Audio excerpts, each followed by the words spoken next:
This is the Wisconsin Live Desk. Good afternoon, I'm Derica Williams and welcome to the Wisconsin Live Desk. I'll be here for your first hour, just sharing with you what's going on around our area, around the country, and the latest live happenings. Right now, I want to get out to the Senate floor, actually. We are in, day 30 now of this federal government shutdown. And I want to take a listen as they continue to work on funding legislation to reopen the government. Let's take a quick listen. Masters in 3 original jurisdiction proceedings before the Supreme Court. Finally, Judge also chairs the Maine Appellate Rules Committee, to which he was appointed by the Maine Supreme Judicial Court. Mr. President, this impressive experience, coupled with his intelligence and integrity, makes Josh exceptionally well qualified to serve on the First Circuit. His substantial appellate litigation experience will also bring a practitioner's perspective to the court. The nonpartisan American Bar Association unanimously rated Josh as well qualified to serve on the First Circuit. I would note that that is the highest possible rating for a judicial nominee. It reflects the ABA's assessment of his integrity, experience, and temperament. Mr. President, there were several compelling letters of support submitted to the Senate Judiciary Committee in favor of Josh's nomination, and I'd like to highlight a couple of them. A diverse group of faculty and alumni from his law school who taught Josh or studied alongside him praised him for his respect for differing views and deep appreciation for the rule of law. A letter signed by a group of leading Maine attorneys who describe themselves as representing a broad spectrum of political views and legal philosophies wrote that Josh has all the qualities the very finest judges exhibit. He is hardworking, courteous, and judicial in temperament, very smart, and of sterling character with a commitment to fairness and the rule of law. Mr. President, at his confirmation hearing before the Senate Judiciary Committee, Josh testified that Mainers are famously independent and that he suspects that characterizes him as well. That's exactly what we want in a judge. Maine is proud of our history of supplying superb, well-qualified, independent-minded jurists to the federal bench. I know that Josh will continue in that fine tradition. I urge all of my colleagues to vote in favor of his nomination, for he truly deserves bipartisan support. Mr. President, seeing that there are no other speakers, I would ask unanimous consent that the already scheduled vote begin immediately. Without objection. The clerk will report the motion to invoke cloture. Cloture motion. We, the undersigned senators, in accordance with the provisions of Rule 22 of the Standing Rules of the Senate, do hereby move to bring to a close debate on the nomination of Joshua D. Dunlap of Maine to be United States Circuit Judge for the First Circuit, signed by 17 senators. By unanimous consent, the mandatory quorum call has been waived. The question is Is it the sense of the Senate that debate on the nomination of Joshua D. Dunlap of Maine to be United States Circuit Judge for the First Circuit shall be brought to a close? The ayes and nays are mandatory under the rules. The clerk will call the roll. Ms. Alsobrooks, Ms. Baldwin, Mr. Banks, Mr. Barrasso, Mr. Bennett, Mrs. Blackburn, Mr. Blumenthal, Ms. Blunt-Rochester, Mr. Booker, Mr. Bozeman, Mrs. Britt, Mr. Budd, Ms. Cantwell, Mrs. Capito, Mr. Cassidy, Ms. Collins.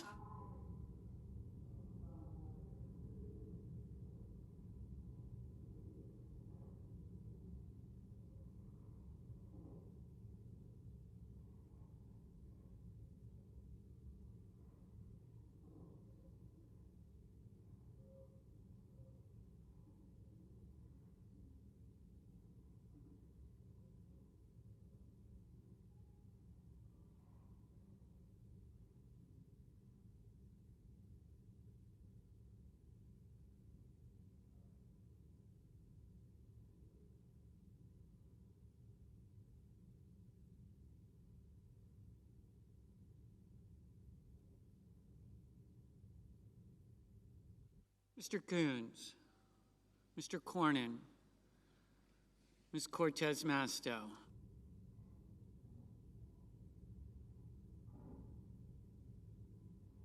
Mr. Cotton, Mr. Kramer, Mr. Crapo, Mr. Cruz, Mr. Curtis,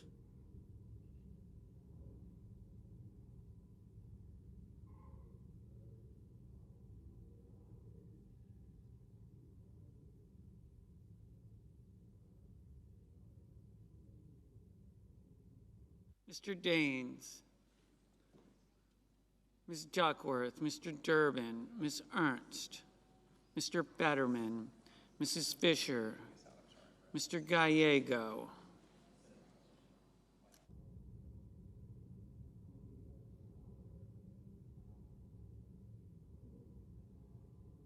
Mrs. Gillibrand, Mr. Graham, Mr. Grassley, Mr. Haggerty.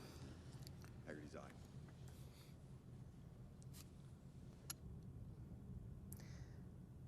And as they continue their call right now, we're going to take a quick break and come on back. We do have a couple of interviews that are set up to share with you about some things that are going on in our area. So, of course, Wisconsin Live Desk will be right back after this.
The Wisconsin Live Desk.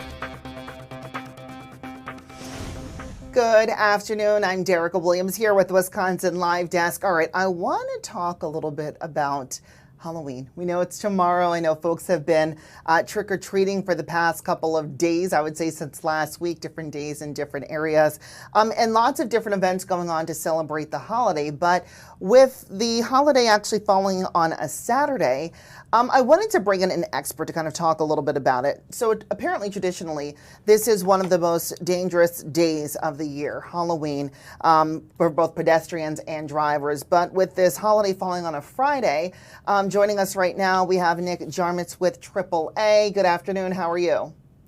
I'm good. How are you? Good, thanks. I wanted to talk with you because I wanted you to share a little more light on this being just kind of a hazardous mix, and then we can talk about some of the safety tips.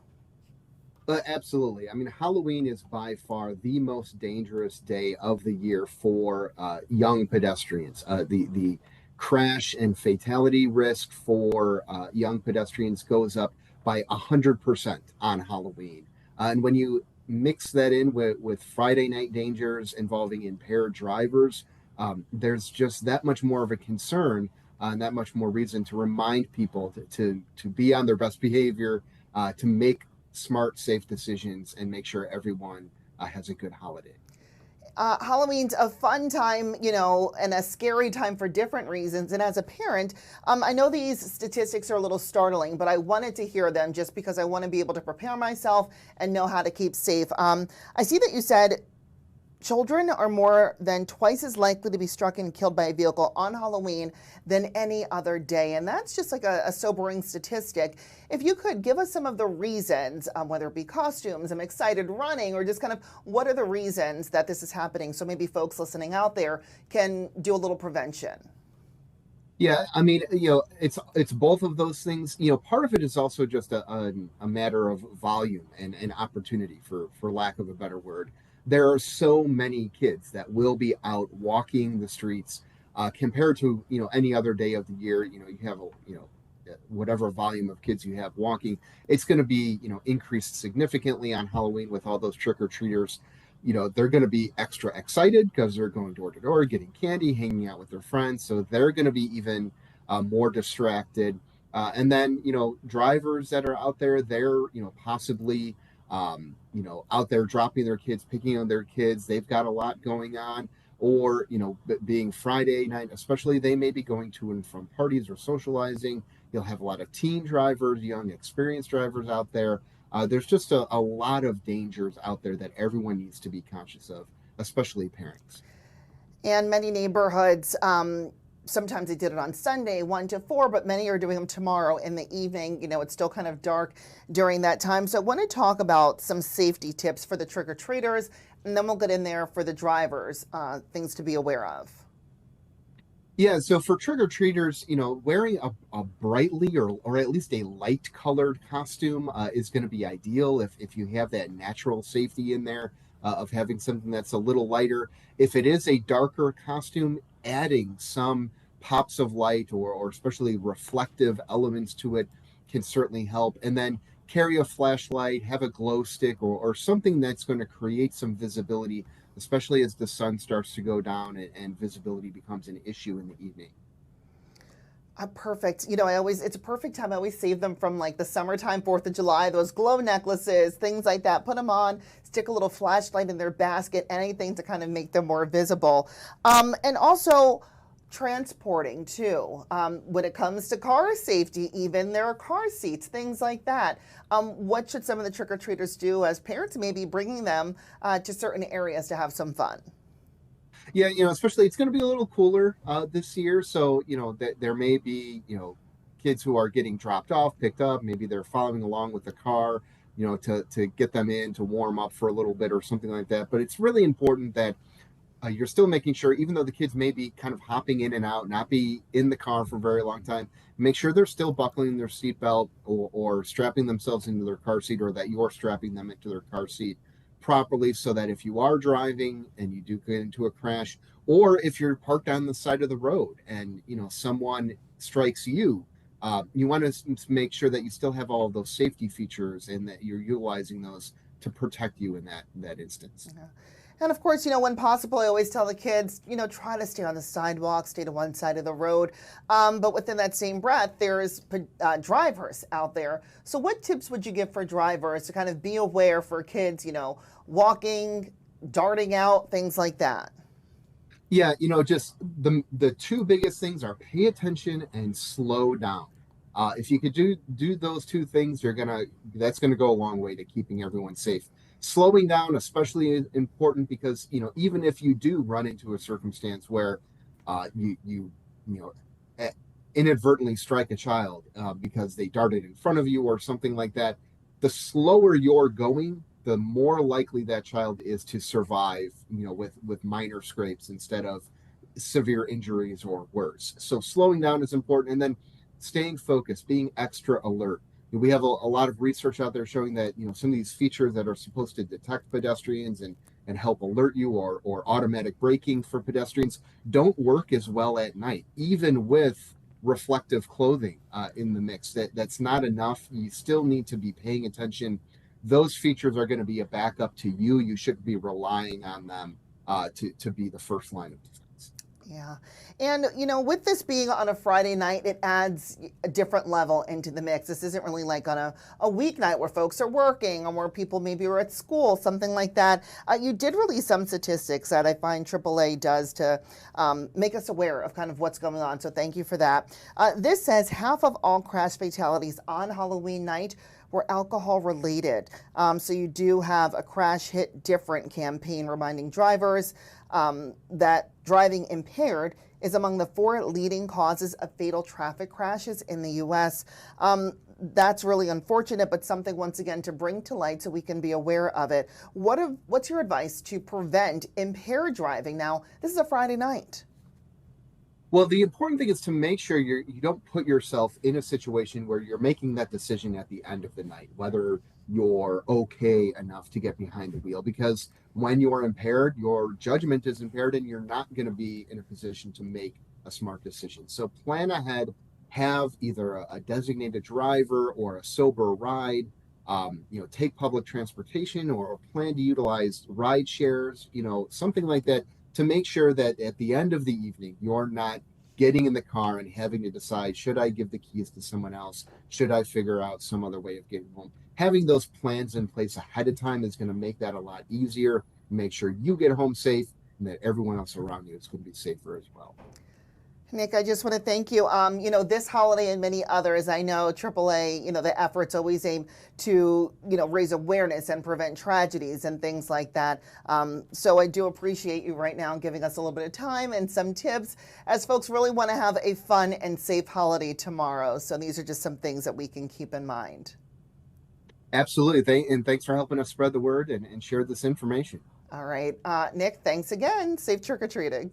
Thanks, you too. All right. As a parent, and I'm sure, even as a driver out there, it's really worrisome seeing a lot of these kids kind of darting in and out. But these are just some tips to kind of keep you alert and aware and even your kids safe. Friday night's going to be a busy, busy night, but we want it to be a fun and safe night. So keep that in mind with everything going on tomorrow. And since we're talking about Halloween, let's talk about some of the times, some of the places, because it's not just trick-or-treating. There's fun, parties, all sorts of things happening tomorrow and into the weekend. So why not enjoy it? Let's see if we can pick up some Halloween trick-or-treat times, even haunted houses. All right, so taking a look at these trick-or-treat times right now. Milwaukee, I know this was a change. Normally they were on the weekend as well. So this is 5:30 to 7:30 p.m. Once again, Milwaukee's changed after years of having it on the weekend, but you know what? It's Friday, Halloween proper. I think a lot of folks are excited to do it tomorrow. So Brookfield, 5 to 7:30 p.m. Kenosha, 4 to 7 p.m. And Menominee Falls, 5:30 to 7:30 p.m. Waukesha is also at 5 to 7. Taking a look at some other ones right now. We have Mequon going on tomorrow. That's going to be 5 until 8 p.m. Germantown, 5:30 to 7:30 p.m. Cudahy, we're looking at 5 to 8. Caledonia, 5:30 p.m. until 7:30 p.m. And looking at East Troy, 5 p.m. until 7:30 p.m. as well. All right, so tomorrow's trick-or-treating, I'm actually looking, there's a lot more. So I would say, look at all these front and back. Go to our website. If I didn't name your area, we have a really pretty cool interactive map. You can go in there, see by, actually I can just hold it up. You could see by, there we go, haunted houses. There's parties you can go to, trick-or-treat times, even costume shops. I really love our Halloween headquarters because no matter where you're at, you can just kind of scroll your mouse over it, click on it, and find what's happening near you. So from last-minute costumes, if you need it, it's there. Party times, all sorts of stuff. And I feel like there's something for everyone of different ages, different scare factors, things like that. Oh, even corn mazes. So it's pretty fun that Halloween's falling on a Friday tomorrow. And you know what? I know some parents are a little worried. It is a Friday. It's a busy night. Then do the earlier half, do while it's still daylight. Hit the 4:30 times, hit the 5 o'clock times. Let the kids go out for an hour or so. But it's just still a fun time. And don't forget to check the candy too, please. Make sure things are wrapped properly. I do want to take a break. We have a lot more Wisconsin Live Desk coming up, and I did just want to touch on the Halloween safety as we prepare for tomorrow. So taking a quick look right now, we will be right back. Stay with us. We have a lot more coming up. We're still dealing with the shutdown, hearing about that. MPA, we're talking about that contract deal. Guess what? The Fonz's party is happening today. So I have lots more to chit chat about. So coming back to the Wisconsin Live Desk, we'll be right back.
This is the Wisconsin Live Desk.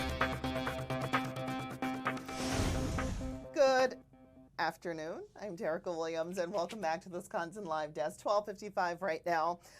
So this morning, I don't know if you're watching from Milwaukee, but it was really fun. We had Kimberly on. She is just an amazing sweets with Signature Sweet. She's an amazing cake baker, decorator, all the things. She's now getting into coffee. But I say that to say that today she is having like one of the best cakes ever. And it's also going to be celebrating Henry Winkler's birthday and the Fonz. So this is going to be really funny. And, a lot of people are going to be out there celebrating, but it's going to be a lot of good vibes because Milwaukee, everybody, is celebrating Henry Winkler's 80th birthday. So there's going to be a community party in a short while, in just about an hour or so. I would say get out there and have some fun. Go along the Milwaukee River Walk. So the party is going to be at the Bronze Fonz. So they're going to be rolling out birthday candles. They're going to honor, obviously, our beloved actor, Henry Winkler, on his milestone birthday. The city's going to celebrate with the Bronze Font statue at the Milwaukee Riverwalk. If you haven't been there, that's on Wells Street in the Milwaukee Theater District. So it's a free event, so get out there and enjoy it. There'll be a mayoral proclamation, a group singing happy birthday. So there's also going to be giveaways and a video message from Winkler himself. So if you guys are new to the area, perhaps you're tuning in from other places, Henry Winkler's portrayal of the Fonz just really linked Milwaukee to television history. So even Visit Milwaukee's excited. They're helping put this all together. And the Bronze Fonz really has become a landmark just for residents, visitors. Many people kind of stop by there, take a picture. Great way to honor his legacy. So the mayor actually is issuing a proclamation. He's calling it our city's way of saying thank you for the cultural joy and recognition that he has brought to Milwaukee.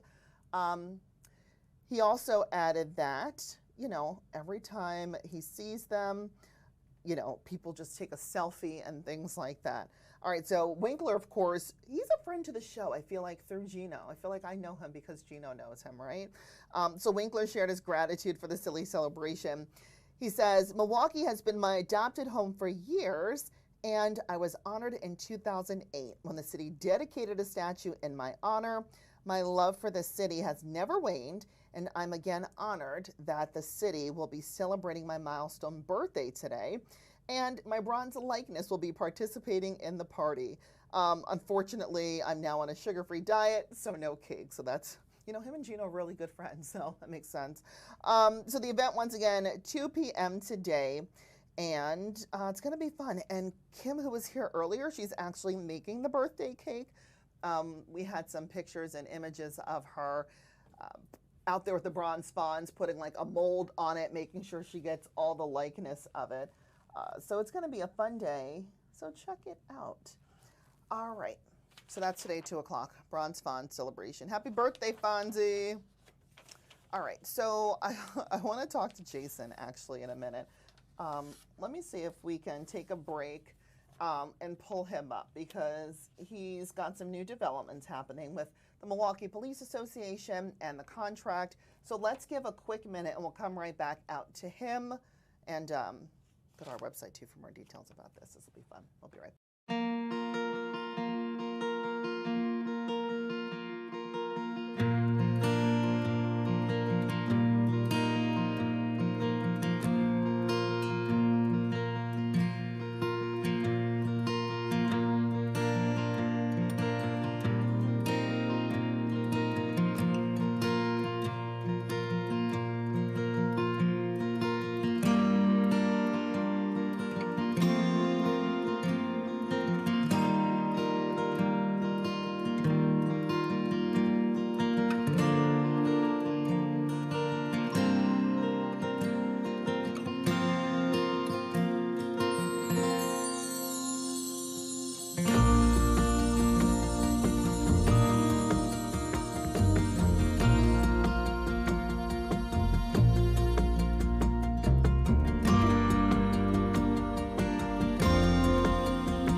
This is the Wisconsin Live Desk.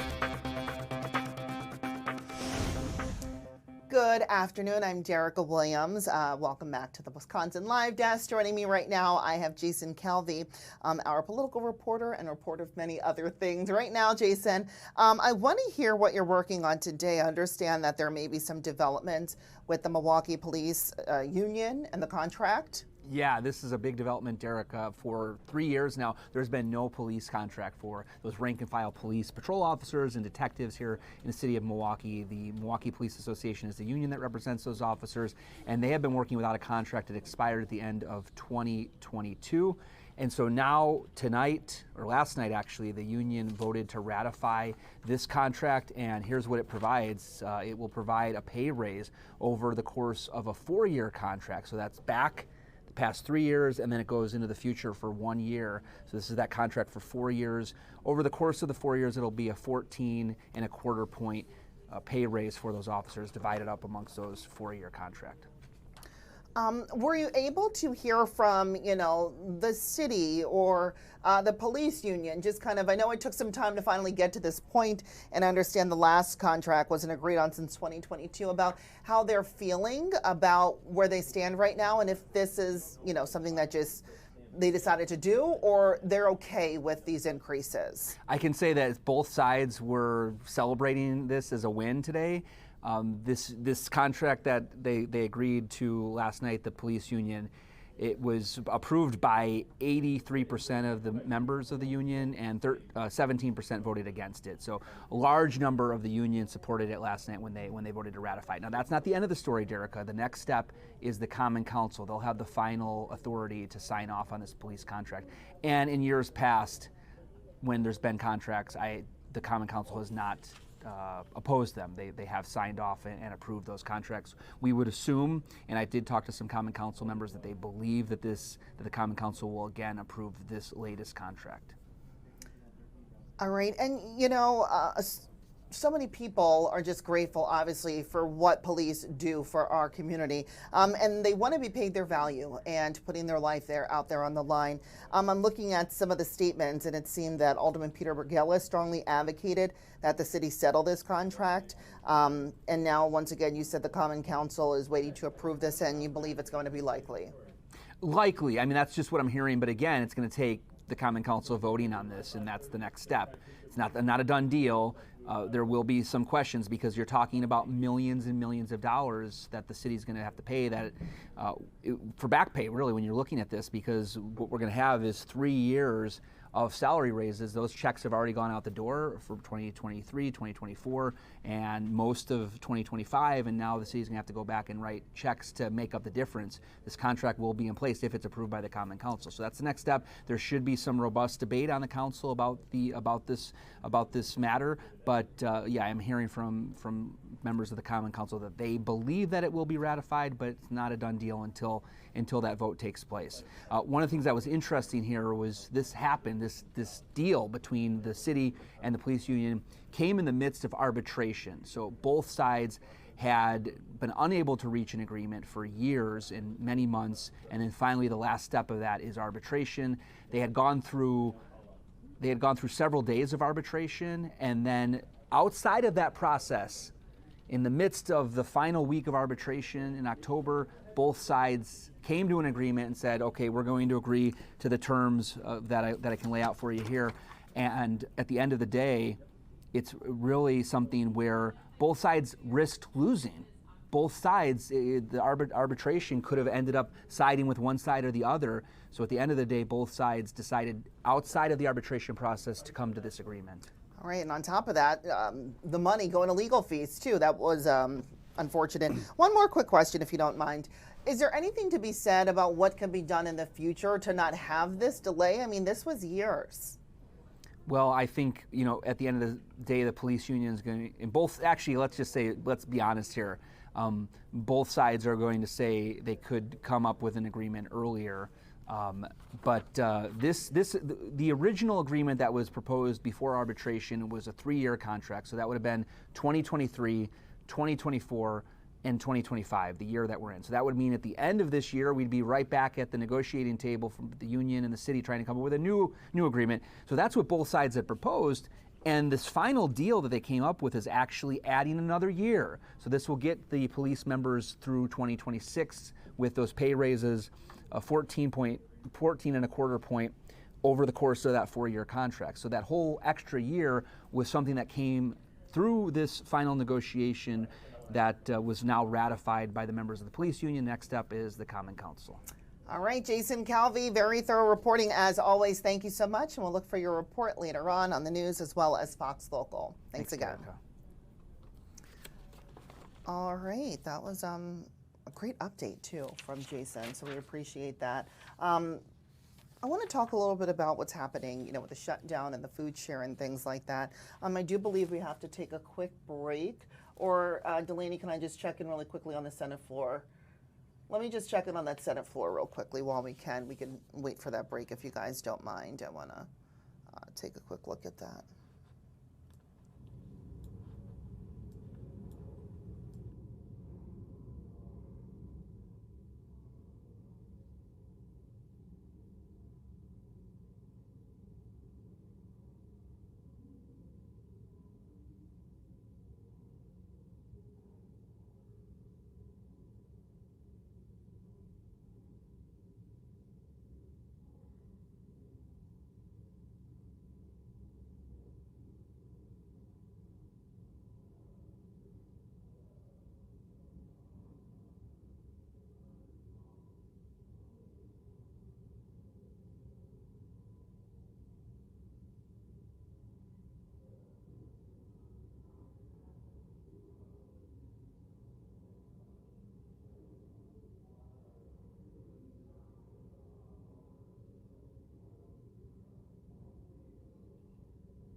All right, as we wait to hear a little bit more from the Senate, just a quick little pop in right here. Let me take a look. Oh, did it go? All right.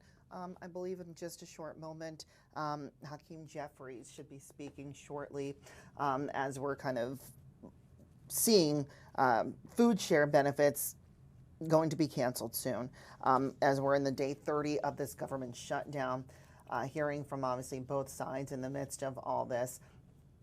Leader Jeffries says, the Trump administration needs to make sure that, Americans do not go hungry. And they're claiming, Republicans are weaponizing hunger as part of their continuing effort to hurt American people. And once again, Republicans still holding their ground. So within this stalemate, so many people are going to be hurt.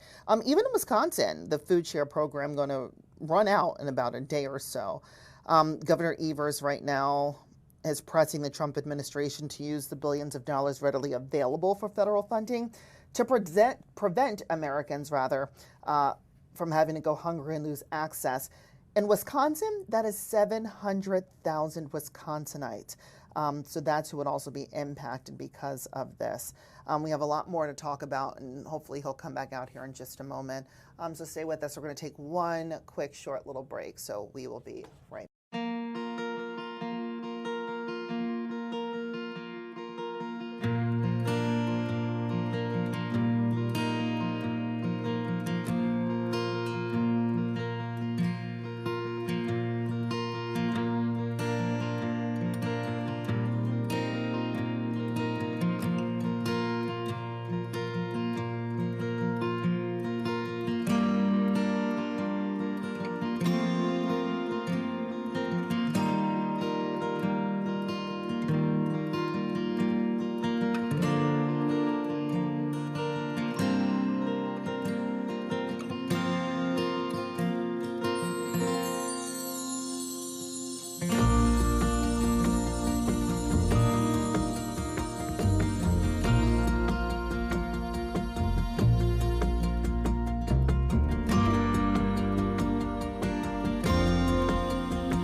This is the Wisconsin Live Desk.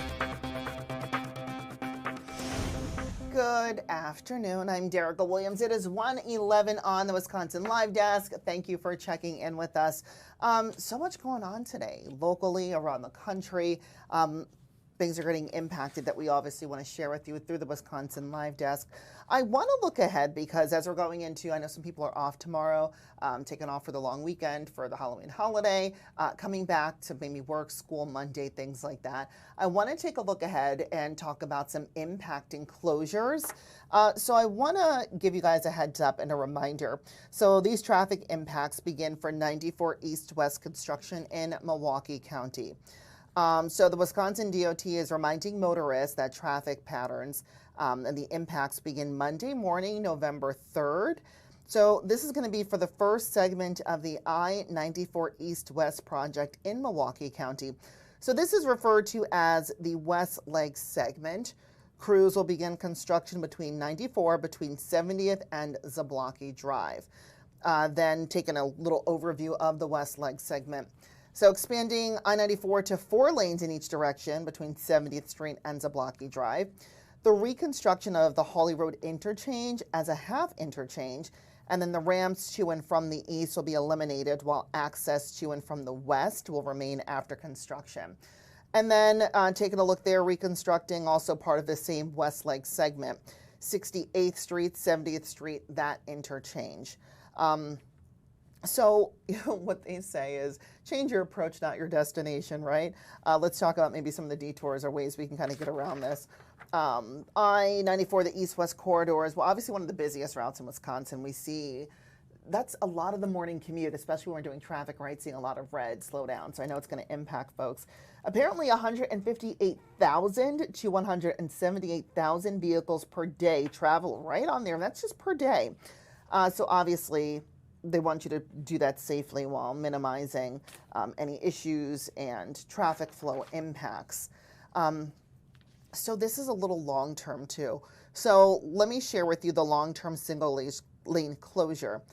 That's going to be in each direction of 94 between 70th Street and Zablocki Drive. The long-term closure of the hallway interchange, 175 system ramp, all of that. DOT is really good. They want you to stay updated, stay moving. They will actually incorporate a queue warning system on the interstate leading up to all this work that's provided. So just know before you go, lots of traffic updates on 511. And, oh, you know what? Before we keep continuing this, I do want to pop back in. We have Senator Blackburn, I believe, right now on the floor. Let's bring her up if we can as we're continuing to talk about this shutdown and what it means. Day 30, everyone's just trying to know what's happening, when it ends coming. Problem is that is a falsehood, and it shows you how our friends across the aisle are willing to put the American people and their lives and SNAP benefits and paychecks in jeopardy in order to achieve a goal. Now, one thing that needs to be understood is that the subsidies that are there for Obamacare, they're permanent. They're permanent. They're not going anywhere. And households that have incomes that fall between 100 and 400% of the federal poverty level are going to continue to get a credit without any interruption. That is in law. That subsidy is there. And this year, the upper limit for these Obamacare subsidies was an income limit of $128,600 for a family of 4. For the lowest income individuals, insurance premiums can never exceed 2% of the total household income.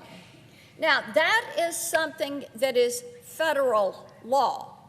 Now, here is what is set to expire at the end of the year. It is President Biden's COVID-era bonus credits that were put in place. Now, this is something that the Democrats did in 2021. the Biden COVID credits eliminated the 400% income cap, allowing households that are making over, get this, $500,000 a year, $500,000 a year. They could benefit from this subsidy program. So let's say you were buying health insurance on the Obamacare exchange and you were making over $500,000 a year, you too could get a taxpayer-funded insurance subsidy for Obamacare. Now, bear in mind, the subsidy does not go to the individual. The subsidy goes directly to the insurance company. Now, my friends across the aisle choose to rant and rail against insurance companies. But you know what? They're enriching them every day. And, Mr. President, they want to enrich them even more, because now that these emergency subsidies are set to expire more than 5 years after the start of the pandemic, the Democrats are fighting to make these enhanced Biden COVID credit bonuses, they want to make them permanent. This would cost U.S. taxpayers $450 billion hard-earned dollars every single year. Now, the reason behind this madness is really quite simple. Our friends across the aisle want to bring America one step closer to government-run health care. You know, Mr. President, when we were having all the debates about Obamacare, they kept saying, all right, we'll settle for Obamacare because that's a step toward government-run health care. That's one step toward a single-payer system. That's one step toward socialized medicine. That's what they want. It would be like Medicaid for all or the VA for all. They want control of your doctor, your health insurance, the kind of care you can get, where you're going to get it, when you're going to get it. Think the VA. Think Medicaid, because that is what they want. Now, our debt, as I said, is at $38 trillion. And so what they are trying to do to fund this program that is rife with waste and fraud is unbelievable. Now, the reality is the lowest cost plan in 2026, the average marketplace premium after tax credits, is projected to be $50 a month, $20 less than the average monthly premium in 2020. But we can't ignore the wasteful spending that exists within Obamacare. According to one estimate, there are 6.4 million people improperly reporting their income to benefit from fully funded plans under Obamacare, thanks to the Biden COVID credits. Remember, I said there are some people, because of the Biden COVID credits, that have $0 premiums. So the estimate is 6.4 million people improperly report their income in order to get that zero premium. And this abuse is costing the taxpayers $27 billion in 2025 alone. That is the cost of this. This is the cost of not verifying. This is the cost of a program that is run amok with waste and abuse. Another peculiar example of wasteful enrollment, close to 12 million enrollees in the program filed no claims last year. In other words, they didn't use the insurance, and that number is triple what the number was from 2021, because the Democrats expanded the option of zero premium plans. Well, among those 12 million, many people don't even know that they have been enrolled in a taxpayer-funded program. And others may have separate health insurance coverage that they have chosen to use, and taxpayers sent money directly to the insurers on their behalf. This is because an insurance agent, as long as he has name, address, and contact info, he can enroll you in this and get that commission. Think about that. You don't even know you're in the program. You've got an insurance agent that has name, address, phone number, contact information, and all of a sudden they have enrolled you. While extending these Biden-era enhanced credits, as the Democrats are demanding, would be doing nothing to address the waste, the fraud, and the abuse that is running rampant in this program. And it wouldn't do anything to address the structural flaws that are there in Obamacare that have really sent premiums soaring over the last several years. You know, it's so interesting to me that Obamacare promised that it was going to lower the cost of premiums. It was going to make health care affordable and in reach of everybody. All right, really quickly, though, as we were just hearing, I do want to hear now Hakeem Jeffries as he is about to speak on the other side of this. Hold on one second. Let's take a quick listen to him. Are willing to starve hungry children in this country and take away SNAP benefits starting on November 1st so they can pressure Democrats into gutting the health care of the American people. That's what Mike Johnson admitted to just a little while ago. That's extraordinary. But it's what we know to be the case. For Republicans, from the very beginning of this presidency, cruelty has been the point. And what has been driving their policy agenda is to make life better for the wealthy, the well-off, and the well-connected. That's what the one big ugly bill was all about. Largest cut to Medicaid in American history, ripping food away from the mouths of children, seniors, veterans, and families. And all of this was done to provide massive tax breaks to their billionaire donors. And now as we approach November 1st, just 2 days from now, the beginning of open enrollment, tens of millions of Americans, including many in the state of Louisiana, are about to experience dramatically increased premiums, co-pays, and deductibles that will bankrupt them because of Republican refusal to extend the Affordable Care Act tax credits. Democrats will continue to stand up for everyday Americans, for working class Americans, and for middle-class Americans, for the poor, the sick, and the afflicted, for the least, the lost, and the left behind throughout this country. We're in this fight until we win this fight because we know we're on the right side of this fight for the American people, to protect their health care and to stop these cruel Republicans from ripping SNAP benefits away from the American people. Questions? Republicans seem convinced that Democrats are on the verge of caving. We're not going to turn around Wednesday or Thursday morning next week, and there's going to be a big turnaround.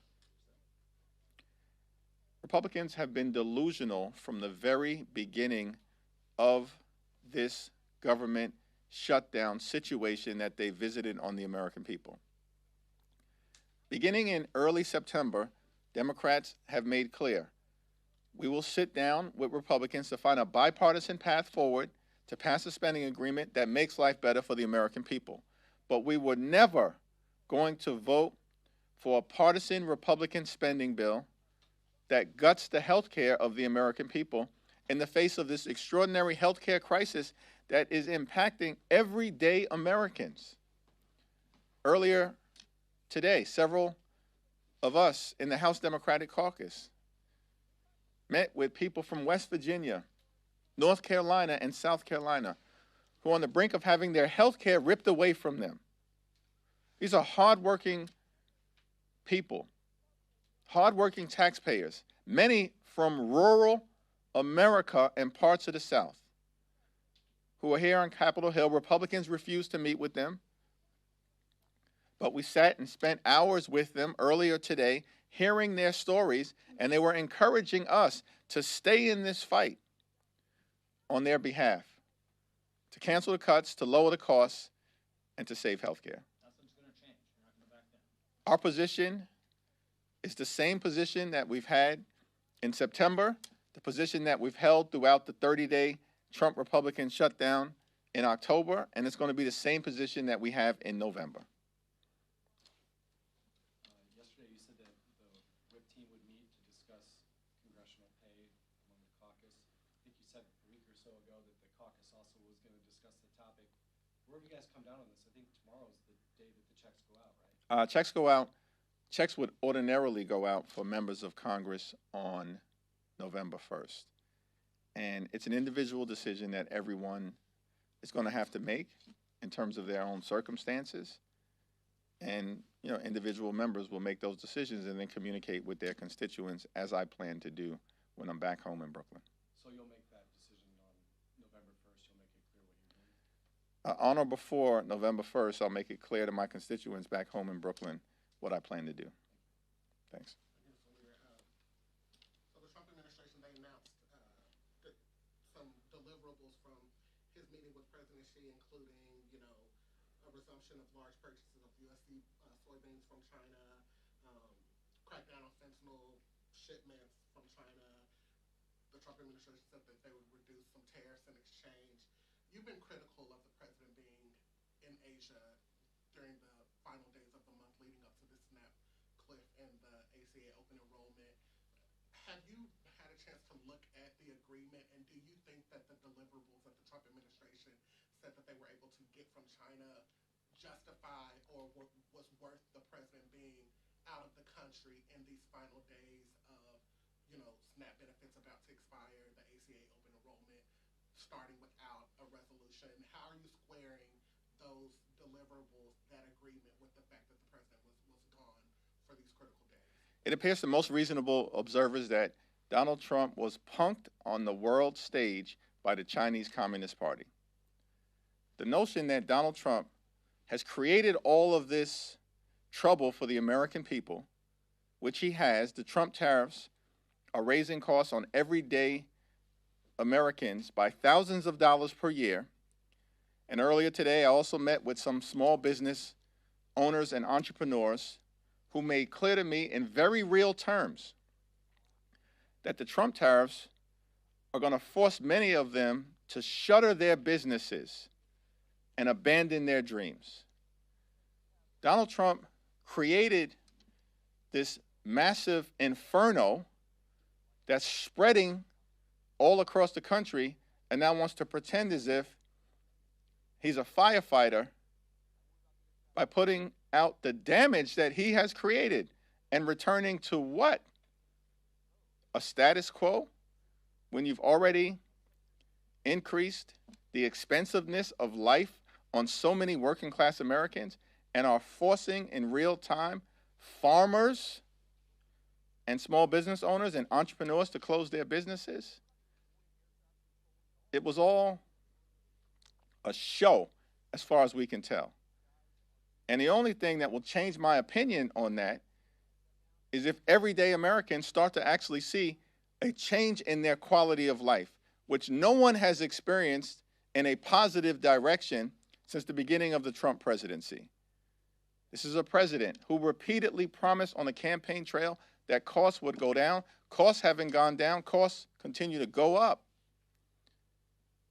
Child care costs up. Housing costs up. Electricity bills through the roof. Grocery costs up. Price of coffee out of control. And Most importantly, in this moment, healthcare premiums about to dramatically skyrocket because of the Republicans' continued refusal to extend the Affordable Care Act tax credits. Republican policies are doing violence to the American people. That's the message that we heard from clergy members who were here on Capitol Hill from all across the country, particularly in the Deep South, earlier today.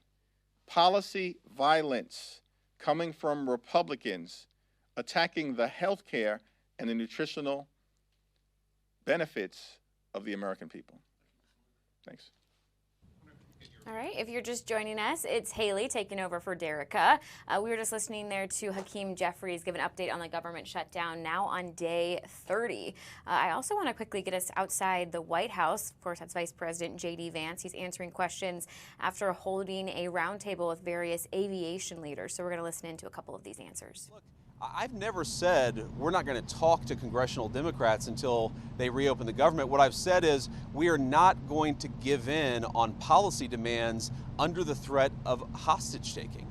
I mean, if any moderate Democrat or any Democrat period from the United States Senate wants to come over, they're welcome to walk into these doors in an hour. I'm happy to talk to them about how to end the government shutdown, but it's actually very simple because there's a clean CR, as you heard from everybody, that would reopen the government. What we're also saying is that we're not going to allow anybody, Democrat or Republican, to effectively threaten any policy demand and to place that upon reopening the government. You don't reward hostage taking. If Democrats want to talk about healthcare policy, let's talk about healthcare policy. If they want to talk about tax policy, let's talk about tax policy. They don't get to come in here and say, you give us everything we want, or we're going to shut down the government and not pay our pilots and not pay our air traffic controllers. It's ridiculous, disgraceful, irresponsible behavior. There have got to be 5 more moderate Democrats in this entire city who are willing to work with us to reopen the government. Mr. Vice President, on the issue of the shutdown, there is the concern about 42 million people losing their SNAP benefits. Of course. Over this weekend. The administration's moved a lot of money around to pay troops, to pay federal law enforcement, and is telling Congress it can't move money around to pay at least some of those benefits. Why not? Would there be some push perhaps in the next 48 hours to try to do that so Americans don't go hungry? Well, here's the problem. If you go back to previous government shutdowns, what has happened is that sometimes the president has tried to make the shutdown as painful as possible on the American people. I give the president of the United States great credit and the entire team for trying to make this as painless as possible. The Democrats are acting irresponsibly. He doesn't want the American people to suffer because of it. But look, right now, this government, this administration, we're like guys running around, with a leak in a damn wall, trying to plug it with bubble gum. And we plug one spot with bubble gum, and we plug another spot with bubble gum, and we plug another spot with bubble gum. Why don't the Democrats just stop this entire charade and reopen the government so that we don't have to try to make this thing work on a shoestring budget, which is what we're trying to do. The unfortunate reality, and we're starting to see this with our aviation industry, we're going to find out the hard way with SNAP benefits. The American people are already suffering, and the suffering is going to get a lot worse. Not because the President of the United States has failed to make the shutdown painless. He's tried to do everything that he can to make it as unpainless as possible. The reason that pain is coming and the reason it's building is because we're not passing the clean bill to reopen the government. It's a very easy thing to do. Thank you, Mr. Vice President. I'm Monica Page with Frontline's Turning Point USA. On the government shutdown, of course, we're approaching Thanksgiving, we're approaching the holidays. What could travel look like, if the Democrats don't open the government in time? So I'm going to let our great Secretary of Transportation answer this question. Look, it could be a disaster. It really could be, because at that point you're talking about people have missed 3 paychecks. They've missed 4 paychecks. How many of them are not going to show up for work? You take the TSA lines that are already too long, even right now, and say half of those people don't show up for work, not because they're not hard workers or good people, but because they've got to find a different job to feed their families. What happens when the security lines are not an hour long, but they're 4 hours long? What happens when pilots start not showing up for work because they're so focused on paying the bills they can't fly the plane safely? That's going to lead to massive delays. We want people to be able to get home for Thanksgiving. We want people to be able to travel for business, to make this entire engine of commerce work. We want the aviation industry to work. It's not going to work unless the Democrats reopen the government. These guys are doing heroic things to make it work as well as it possibly can, but every single person that I talk to a word, they are worried that the delays are going to reach a point where it makes it very, very hard for the American people to fly. Sean? So listen, to answer your question, our traffic will be snarled, right? It'll be a disaster in aviation. And just, I'm going to steal, you stole my point, I'll steal one from Scott Kirby from United. October is a slower air travel month, and we have great weather in October. And so you've seen minimal disruption because of good weather and slower travel. But as we go into November, travel picks up as people start to look at going to see their families. Kids come home from college. And if you don't have air traffic controllers who are being paid, they may want to stay on the job, but they cannot. They're going to have to go take a second job, and you're going to have mass issues throughout the airspace. People will not be able to go from one place to the other because of the government shutdown, and I hope Democrats don't take it to that point. Great. Yeah. Alex Brachet from ABC News. I'm curious, as we move into this holiday travel season, is the administration working on a plan to keep airports running smoothly? The other thing that I wanted to ask you is we've got 20 million Americans who are set to see their health care premiums skyrocket with those ACA tax credits expiring. I'm curious your response there. Is the administration working on a plan to expand them? Well, why don't you take the question about what we're trying to do to try to limit the effects of the shutdown on aviation? I think Sean is a great person to address that, and then I'll address the health insurance premium question. Yeah, so we're working closely with NATCA, our air traffic controllers union, our technicians who work to keep the equipment safe and operational. I know Christy's working with TSA, so we are doing all we can to partner with and talk to our government employees who make this system run smoothly. But we can only ask so much. And I, as a guy who had a lot of kids and didn't make a lot of money early in my life, I know the pressure that these families are under. And by the way, think when these families go home, the fights that are had over the fact that you don't have money for basketball this season. The family strife that happens because they don't have money coming in the door is very, very real. So we are doing all we can to work with our partners to keep things running smoothly. But in the end, we can only go so far. And if I could just, before I turn it over, I love that you guys are asking us questions about what we can do to make this less painful. There's an easy, painless solution. Pass a clean CR.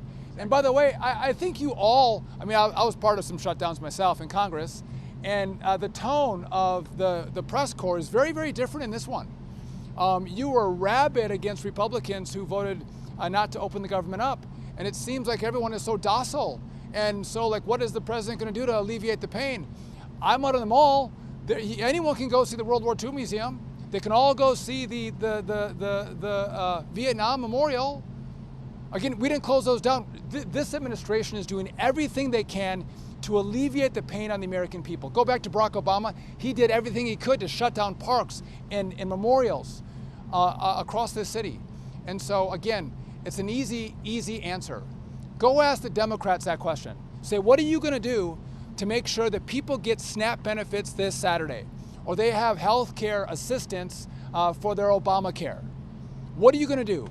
Because we're doing everything we can on our end, but there's not much more we can do because the rules of the road by which we have to play. And so, again, I'm grateful for this team because they care about the American people. I just wonder, do the Democrats care the way we do? And if they do, open it up, sit down, and negotiate. Here. That's a great point. I want to answer the question about health insurance premiums because, look, we don't want the American people's health insurance premiums to go up. We're very worried about this. The president's been talking about this since before we even took office, that we're inheriting a healthcare system that has suffered some real problems under the Biden administration. Because of that, you're seeing health insurance premiums skyrocket. Now, here is our very simple proposal to the Democrats. Let's sit down and come to a compromise and work it out. And you know what the Democrats' response to that is? Give us everything we want or we're going to shut down the government and keep it shut down. That is not reasonable behavior. That's not how you do compromise in this town. That is the way that the Democrats have operated. They are trying to take a hostage and we can't reward that behavior. If we do that, If we say, yes, of course, we'll give you everything that you want if you reopen the government, you know what's going to happen? In 3 months, they're going to come back to the administration and they're again going to say, we're going to shut down the aviation industry. We're going to deny people SNAP benefits unless you give us exactly what you want. That's how a child behaves. That is not how a responsible governing party behaves in the United States of America.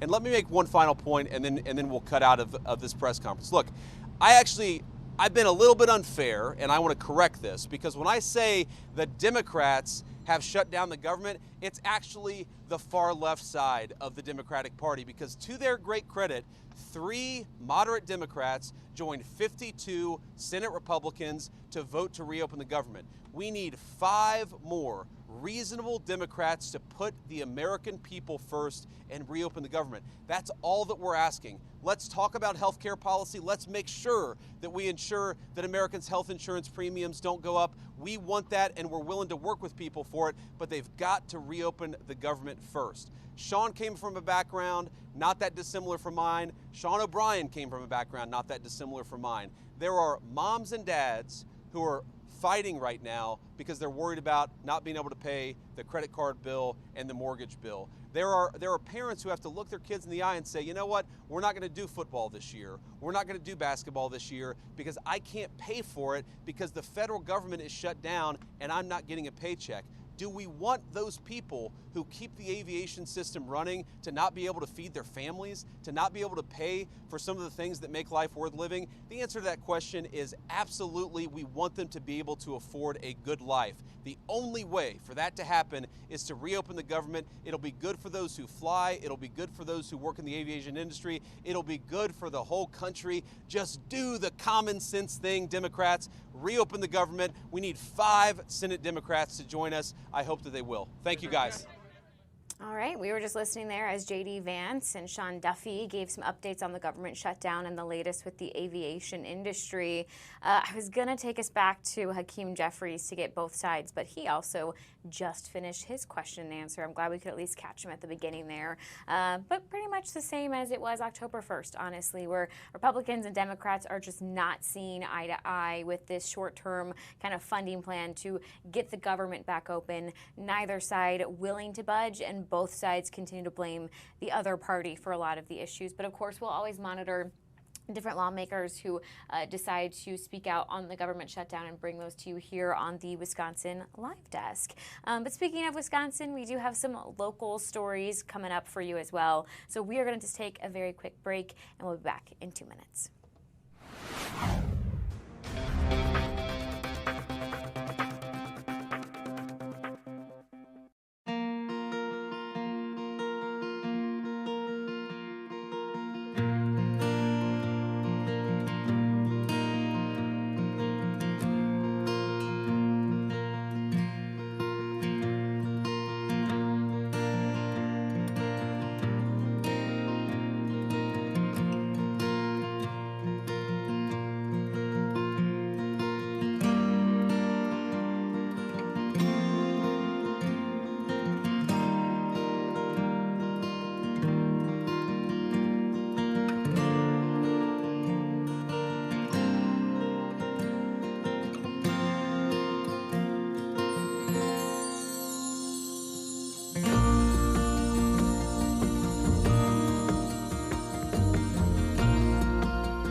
This is the Wisconsin Live Desk. Hey, you guys, welcome back to the Wisconsin Live Desk. It's Haley Spittler with you for the next 45 minutes. And then at 2:30, Mary Stoker-Smith is taking over, and she'll get you guys here to 3:30 on the Wisconsin Live Desk. Before we headed to break, we were hearing from both Republicans and Democrats about the government shutdown, which is now on day 30. And we're really starting to see the fallouts of not having that federal funding. I actually want to go ahead and bring in our very own Andrew Amuzu. He is in Sheboygan. He's covering a story today about the Head Start programs in Wisconsin. Andrew, thanks for joining us here on the Wisconsin Live Desk. And what's the kind of big news coming out today from Governor Evers? Yeah, Haley, because of this 30-day government shutdown, it's programs like this right over here, the Head Start program. We're in Sheboygan County at the administrative offices here.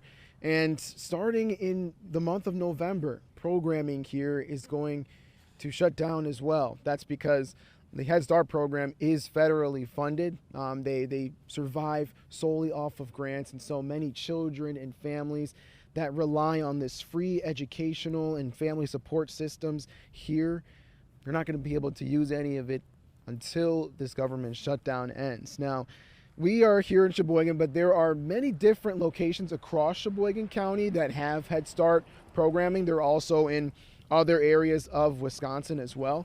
But see here, the playground is empty. This is just for today, but this empty playground, what you see now, is probably what you're going to see in November, as long as this government shutdown continues. And obviously that is not the hope for many families here. We've been around in the neighborhood, and frankly, a lot of parents that use these services and have been, using these facilities as well in the area say this is news to them. And so they are starting to prepare on top of the SNAP funding that they might rely on and other different things. This is just another headache that they're anticipating.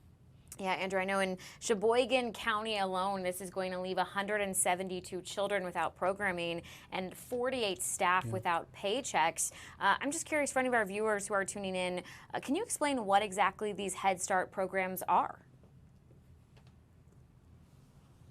Yeah, thank you for those numbers, because that's just how many people will be affected right here in Sheboygan. But this is a nationwide program that's in place, federally funded, that offers free educational services for people that are or children, I should say, and then also family support systems and services as well, helping those families that really depend on not only just providing daycare and other educational things, but also stuff in the household as well. So this is a huge program that relies on federal funding to help support these families as well. That's sort of long story short, but it's nationwide, and this is going to impact around 750,000 people across the nation, not just in Wisconsin. So this is something that's happening from coast to coast, people that are continuing to keep their eye on the federal government shutdown to see what exactly happens come November.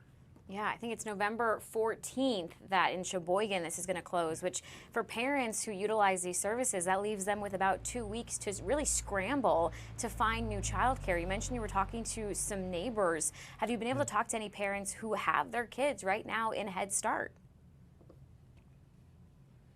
Yes, we actually spoke with a mother who, she doesn't have her kid in Head Start right now, but she does have a 2-year-old that she was planning to put in the Head Start programming next year.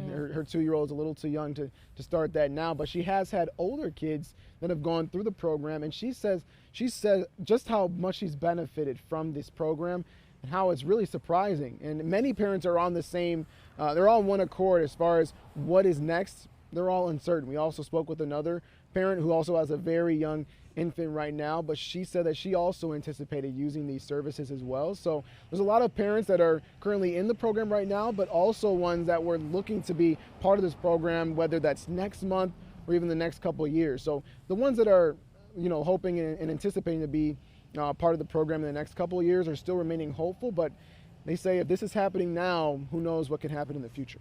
Absolutely. I know this news came out from Governor Evers pretty late this morning, and you were switched to the story, so you might not have this next answer for us, but is there any advice out there for parents who are now scrambling to find that childcare of what to do? Yeah, so Governor Tony Evers, in that release, he did mention that they do want families that will be impacted to contact people that are around the area. And I wrote it down specifically here because you're right. It's a lot of information that we are cracking on, but he did say to contact local child care and resource and referral agencies for temporary child care help. And then families across the area are also saying, hey, if you are at home and you can take on a kid and just watch and babysit, that will also help during this time too. Yeah, it's always, these situations are so hard because it can affect so many families, but it also does, I think, bring out, the good in humanity of neighbors helping neighbors, parents helping parents, and hopefully that can be kind of a temporary solution while we wait for more government funding. Andrew, thanks so much for joining us here on the Wisconsin Live Desk. Thanks, Haley. Yeah, we'll let him get back to work because I know he is working hard on that story. And as I mentioned, he switched a little bit later today, so he probably still got more work. But his full story will be available later on today on Fox Local. I believe he's at 5 and 6. So make sure and check back in the app later today to get Andrew's full story. Looking at the feeds, there's not a ton going on right now. Obviously, so far, just the big story of the day has really been the government shutdown. We'll see if any more senators or House of Representatives take to the podium to provide their latest thoughts on the government shutdown. And if that happens, we'll certainly bring it here on the Wisconsin Live Desk. But we can totally talk sports for just a little bit, you guys, because I want you not to forget that this Sunday on Fox 6, it is us who has the Packers game for you. We were talking to Tim Van Voren yesterday on the Wisconsin Live Desk. You never want to get too confident, but he thinks this should be a victory for the green and the gold. So kickoff for that game against the Carolina Panthers will be at noon. They are home this week, so they're playing in Green Bay at Lambeau.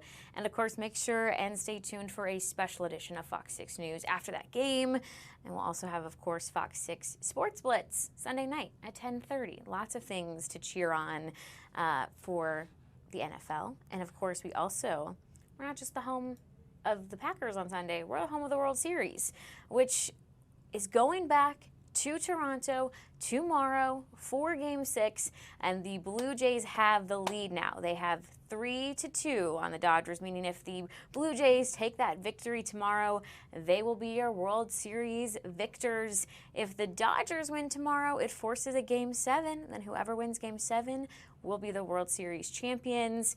I'm going to bring in, of course, Delaney. She's not as big of a baseball fan as me, but we've talked a little bit about the World Series here. How are we feeling heading into Game 6? Are we still rooting? You were rooting for the Dodgers. I was. Okay. I don't know. I think it's an exciting series because it's been so back and forth. I don't know. I think I'd like to see a Game 7. Okay. I was telling Tim yesterday, I just love when the World Series is like evenly matched teams, which is certainly the case here. I mean, we had an 18-inning game. How can you not say they're evenly matched? So I am rooting for the Toronto Blue Jays, which is crazy for me to say because the Dodgers for the longest time were my second favorite team. But I'm just so tired of them winning World Series. So I got to root for a new team. I got to give it to Toronto. Yeah, I agree. It would be exciting to see them win. Yeah, I was going to say last year the Dodgers won the World Series. I think they just swept it in 4. They just won 1, 2, 3, 4. Really? So boring. Yeah, this is definitely more exciting to see the back and forth. I would say I don't need 18 innings though. I'm happy if they could just decide in 9 because I need to go to bed. Right. You know? The 18 innings a little long. But yeah. So if you're looking for Halloween plans, you can watch the World Series tomorrow, October 31st. Speaking of baseball, should we tease to our viewers that we have a pretty special guest coming on tomorrow? Oh yeah, let's do it. Should we? I think we should. Yeah, I think we should. It's a good guess. It is a good guess. Okay, you guys are really going to want to tune in tomorrow if you are a fan of Banana Ball, which I am. I've actually gotten to see the Savannah Bananas play in Savannah against the Party Animals, which we love the Party Animals. They're the ones playing at AmFam next summer, and we have a Party Animal joining us in studio here in the Wisconsin Live Desk, the very first time. Might be the only time. We don't know how it's going to work out. Hopefully it's good. But we have Brady Keiss joining us in studio, and I'm so excited. He's from Milwaukee, and right now we have the chance to do a fan draft because they redraft every year. They have a new team coming out, so there's going to be a big draft coming up later in November. But tomorrow, fan voting closes. And he's going to stop in and tell us why he deserves our vote. But I mean, just being from Milwaukee already, he's going to win. Also, might be controversial. I think the party animals are my favorite team in all of Banana Ball. They just get to have so much fun. So I'm excited for that. That will be really good. Plus, Delaney, this is a good reminder too. If you're wanting to see the party animals when they come next summer, tomorrow is when the lottery closes. You got to enter by tomorrow. We still have to enter. We do not. You do. Oh, I do. I entered like the day they announced it, because this is one like soapbox that I will stand on, is that I don't like when people say that Banana Ball is expensive, because Banana Ball is actually very affordable, and they have maintained the prices low despite the demand. Like, they could absolutely get 4 times what they ask for, but they cap it at either 35 or 40 bucks. So when you're seeing those outrageous prices, you are buying resale tickets. It is not the bananas. So you have to enter the lottery, and then if you're chosen for the chance to buy tickets, it's going to be a more affordable game. That's my soapbox. That's good to know. Yeah. When I went, this is not the case, I don't think, when they're on the world tour. When I went to Savannah, my ticket was $35, and it's all you can eat food included in that. Oh, that's really nice. Yes. So you literally just walk up and you grab a soda. You'll be like, I'll take a popcorn. I'll take 3 hot dogs. I'll take $0. Yeah. Good to know. The bananas are pretty cool. Yeah, definitely. They're pretty cool. All right, awesome. Love that. And also, I was going to say, tomorrow, if you're watching the World Series, because Halloween, or you're actually just looking for genuine Halloween plans, Delaney, we've got that covered as well, don't we? We do. Because we have the Halloween headquarters. Make sure to go to fox6now.com, or maybe you're already in the Fox local mobile app so you can stay right where you're at, and just click on the Halloween headquarters. We've got your trick-or-treat times, we've got your haunted houses, your costume shops, everything that you need in one place on the Fox local app. Sorry, I just saw our next special guest sprinting in the hallway, Delaney, and it made me laugh. Should we tease what's coming up next on the Wisconsin Live Desk? I think we should, because I'm really excited for the next segment. Okay, I'm also very excited. So it is Croctober here at Fox 6 today, which is just a chance for everyone to bring in their favorite crock pot recipes. And I was eating some of them with Delaney earlier today, and I thought, you know what? We need to bring Croctober onto the Wisconsin Live Desk. So I went up to our 5 p.m. producer, Howard, and I said, would you mind doing a taste test for us on Wisconsin Live Desk and picking your favorite Croctober recipe? He said, sure. So we're going to have Howard Hour coming up next, and I just saw Howard like sprinting in the hallway, so that's why I was chuckling a little bit, because that got me. I promise it's going to be a good segment. It's going to be good. I'm excited. I'm going to have to not look at the screen where I can see Delaney's face, because she's going to make me laugh. But I just know that Howard has taken it already so seriously, you guys. People were talking about their recipes, and he went, I can't hear this. I need to go in with nothing, no impressions. So we'll have to see how it goes. Yeah. I like that he's going in with no impressions of anything. No, he wants it all to be fair. He's going to make he's going to form his own opinions. Yeah. So yeah, that's going to be exciting. All right, we're going to take a quick break. And when we get back, I think it's time for Howard Hour. Delaney, do your thing. We'll be back after this short break. Thanks, Delaney.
Live Desk.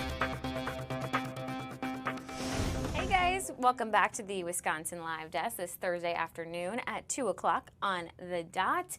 In just a few minutes, we're going to have our Howard Hour where he's going to taste test all of our Croctober dishes here at Fox 6. Warning though, they were going to be out by this time because we love our food here at Fox 6, so he had to save them in the fridge. Now he's quickly reheating them, but it's all good because I want to actually get us out to something that just popped up here locally on the feeds. Milwaukee is celebrating Henry Winkler's 80th birthday today with the Bronze Fonz, which is just that party kind of kicking off. We're going to listen in. Henry Winkler's portrayal of Arthur the Fonz Fonzarelli on Happy Days forever linked Milwaukee to television history. Through warmth, humor, and authenticity, Henry created a character who became a symbol of cool and kindness. Like so many of you, I grew up watching Happy Days, and I loved every episode, especially the ones that featured Pinky and Leather Tuscadero. And I can honestly say that as a Milwaukee kid, seeing our city featured on such an iconic show made me so incredibly proud. To be able to celebrate today honoring the man who brought the Fonz to life, and to know that that character was based right here in our hometown, that's pretty special. That spirit continues to draw visitors from around the world to the Bronze Fonz, one of our most photographed landmarks. How do we know? You can just pull up the live cam on our website that's pointed at the Fonz 24/7, and I guarantee you'll spot someone taking a selfie with 2 thumbs up. And I will tell you that yesterday we had someone out here who was doing a mold of the Fonz's face, and we never got more calls that someone was vandalizing the Fonz right then and there. So we had people rush down here, and it was just them taking a mold of his face. When the Bronze Fonz was unveiled back in 2008, the turnout was incredible, thanks in large part to Dave Fantel's vision. Dave understood that celebrating pop culture could also celebrate community pride. That day, thousands lined the Riverwalk with smiles, laughter, and genuine affection for both Henry Winkler and for Milwaukee.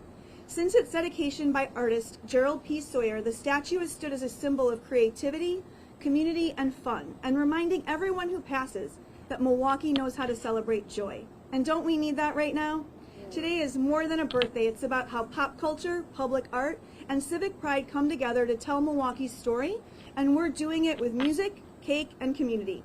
Happy Days marked one of Milwaukee's first pop culture mega moments, but it certainly hasn't been the last. From Laverne and Shirley to Top Chef and even to the Real Housewives of Salt Lake City, we continue to see how film and television shape positive perceptions of a destination and inspire people to experience that feeling, that vibe for themselves.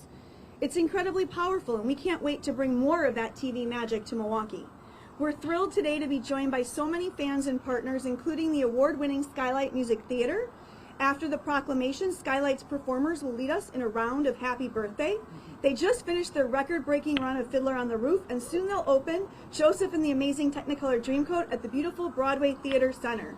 Please support them, their upcoming performances, and all of our remarkable arts organizations. And if you want to keep the celebration going after you leave here, or if your friends and family couldn't make it, check out the ultimate Bronze Fonz getaway at visitmilwaukee.org. The prize includes a leather jacket from the Harley-Davidson Museum, a stay at the Double Dutch Hotel, attraction tickets, and more. Everything that a true fan needs for a Happy Days weekend in Milwaukee. And when we wrap up, stop by our neighbors over at the Newsroom Pub and Vagabond for Happy Days-inspired drink specials and raise a glass to the Fonz himself. Finally, to Henry Winkler, thank you for embracing Milwaukee as your adopted home. Your kindness, your humor, and humility have inspired generations, and we're so honored to celebrate you today. And finally, thank you to everyone who made this event possible, from Mayor Johnson, Dave Fantel, our entire Visit Milwaukee team, our Visit Milwaukee Board of Directors, and the amazing Claire Koenig who put this entire thing together. Now I'll hand it back to Bill. All right, you guys, listening in there for a little bit during Henry Winkler's 80th birthday celebration. You can see Mayor Cavalier Johnson is also attending this event as they celebrate at the Bronze Fonz. Obviously, we have our crew there, so we'll keep our eye on this, and we'll maybe come back to it during Wisconsin Live Desk, but for sure it will be on our newscast later today, which you can find right here on Fox Local. Okay, the time has come. I might have never been as excited as I am right now for a Wisconsin Live Desk segment.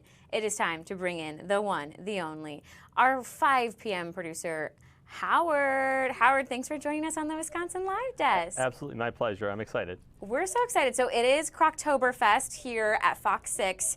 You have gotten all of the dishes ready, and you're going to do a taste test for us. Yep. What are we going to start with? All right, so it looks like we got 5 things. We have mini hot dogs, we got some mac and cheese, some meatballs, Puerto Rican beans, and we're going to finish up with the candy corn fondue. So I got a lot to try here, and I'm excited. Okay, all right, take it away. Let's do our first taste test. Which dish are we starting with? All right, we're going to start with the mini hot dogs here. Okay, the mini hot dogs. Yep.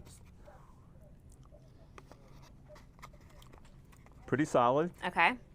Probably give it about good 7.5 out of 10, maybe 8. Oh, but good. That's pretty high rating, actually. It's pretty good, but I think there might be something that might top that. So that's one. That's one. All right, the second thing is some mac and cheese. And again, this was all of our wonderful coworkers bringing stuff in here for Croctober, our event where people bake stuff at home, kind of put it together. Yeah. And we're just having fun. Like, people have been eating throughout the day. I've held off, so I think that's good. I've held off, so yeah, we're just gonna enjoy. All right, he's gonna try the mac and cheese next. He has not eaten anything, and I can say these dishes are like sold out now. There's no more available in the crock pots. All right, thoughts on the mac and cheese, Howard?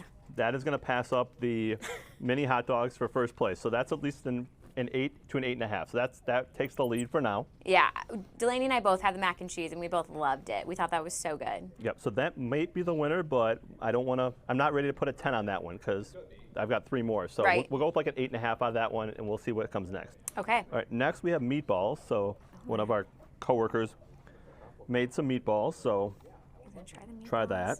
I should also point out that Howard and Delaney and myself, none of us brought in any dishes, but we happily are eating them. That's the kind of coworkers that we are. Now these are really good. So this one I would go with probably, I'm going to go with an 8.75. I'm going to put it slightly above the mac and cheese. We've got a new first place winner, the meatballs. Yep. I don't think I've ever even thought about putting meatballs in a crock pot. No, learning but something new. It's simple and it was delicious. Howard, I am getting some feedback really quickly in my ear from our producer Delaney. She says that she's going to need you to put your hat on. I heard you have a special hat for this. Yeah, so one of our managers, Kale, he made this awesome little hat here. It says Croctober. I can't quite know if it's totally straight, but we're gonna have fun with that. So there we go. Oh, I love it. It needs some string on it, so it's probably gonna fall off if I eat. So we'll just leave that kind of in the front for now. All right, that's fair. That makes sense. It is a little bit of a hard hat to wear. Yep. So now we're going on to the Puerto Rican beans. So this is number 4 out of 5. Okay. The Puerto Rican beans, which looks a little bit like a stew, in case anyone's wondering. That is wonderful. Solid 8.25 out of 10. It's good. Okay. Still going to keep meatballs in the lead, but this is really good. I kind of feel like it's a nice fall dish. You know, temperature's starting to get a little bit colder, or you need something to watch maybe when you're watching the Packer game on Sunday or something like that. It's definitely a go-to. Absolutely. And so if you don't love cooking, that's what I think is great about the crock pot, is you just throw a bunch of stuff in there and then you walk away and it cooks while you do other things. So that should be an easy one to do. Yep, so definitely. And now last, I was told this has to be last. Yes. It is the candy corn fondue, and I also have some wafer crackers. I was told you have to dip into the fondue, so we're gonna do that. Okay, he's got those vanilla wafers on hand. Wow. He's speechless, folks. Yep. I think that's gonna be the winner. Really? Yep, oh my we're gonna go with a 9 out of 10 on that one. That's the winner. Yep. A 9 out of 10. The candy corn fondue. You know, it sounds kind of weird, looks a little bit different, but ooh, that one tasted really good. Hit the spot. So that is what we have. Candy corn fondue is the winner. They're all wonderful, but this hit the spot. Would you say Croctoberfest has been a success? Absolutely. There's so many different dishes you can make. These are just 5 options, but there's so many more. Kale's there. Kale, our manager, is putting that back on my head for me. We'll see how long it lasts, but it's already falling. But yes, this was wonderful. So many different dishes you can make, whether you're the Packer game on Sunday or whatever you're doing in the fall. Lots of things you can go to. Absolutely. Hey, question for you. Is Matt nearby, the maker? Matt is not quite nearby. He's probably about 30 feet from me. Can we shout for him to come give us a wave? Because he just won the Wisconsin Live Desk Croctoberfest. Absolutely. Hey, Matt, if you want to come over here for a second. We just love doing He is actually, he's able to come over. He heard me, so he's going to come over here. So Matt was the one who actually made this candy corn fondue, and this was the winner. Here's our winner, So Matt. here's our Matt Kiesling. He's our winner, yep. Our 4 p.m. He came up producer. with this, so shout out to Matt. He made the candy corn fondue. This was my favorite out of the 5. Can you ask him, is it just straight up melted candy corns? Meatballs. Yep. Oh, I'm sorry, Haley. Matt was just telling me that the meatballs were a great night. That was my second favorite. So meatballs were wonderful as well. I'm sorry, go ahead. Can you ask Matt if the recipe is just straight up like melted candy corns? Is that how we make this? I'm not sure exactly what the recipe is. We'll have to get back to that. He's getting back to, his newscast is at 4 o'clock right before mine, so he has to get back to work. Oh, he's coming back. Never mind. All right, so. Very difficult. All right, Matt's going to tell us quickly about the recipe. What you got? Okay. Very difficult. Candy corn, white chocolate chips, and heavy cream. Put them in a crock pot. Candy corn, white chocolate chips, and heavy cream. There you go. That's the recipe for success. That's the winner. This has been wonderful, and we are having fun here at Fox 6, and I'm glad to be a part of this. Thanks for joining us for the first Howard Hour. I hope we have many more. We will let you go. You know, we know you have to work on the 5, but thank you for helping us taste test all of Croctoberfest and crowning a new winner. Oh, this was wonderful. Thanks for having me. For you and Delaney, this has been wonderful. Thanks, Haley. Of course. All right, Delaney, I don't know about you, but I think Howard is a natural.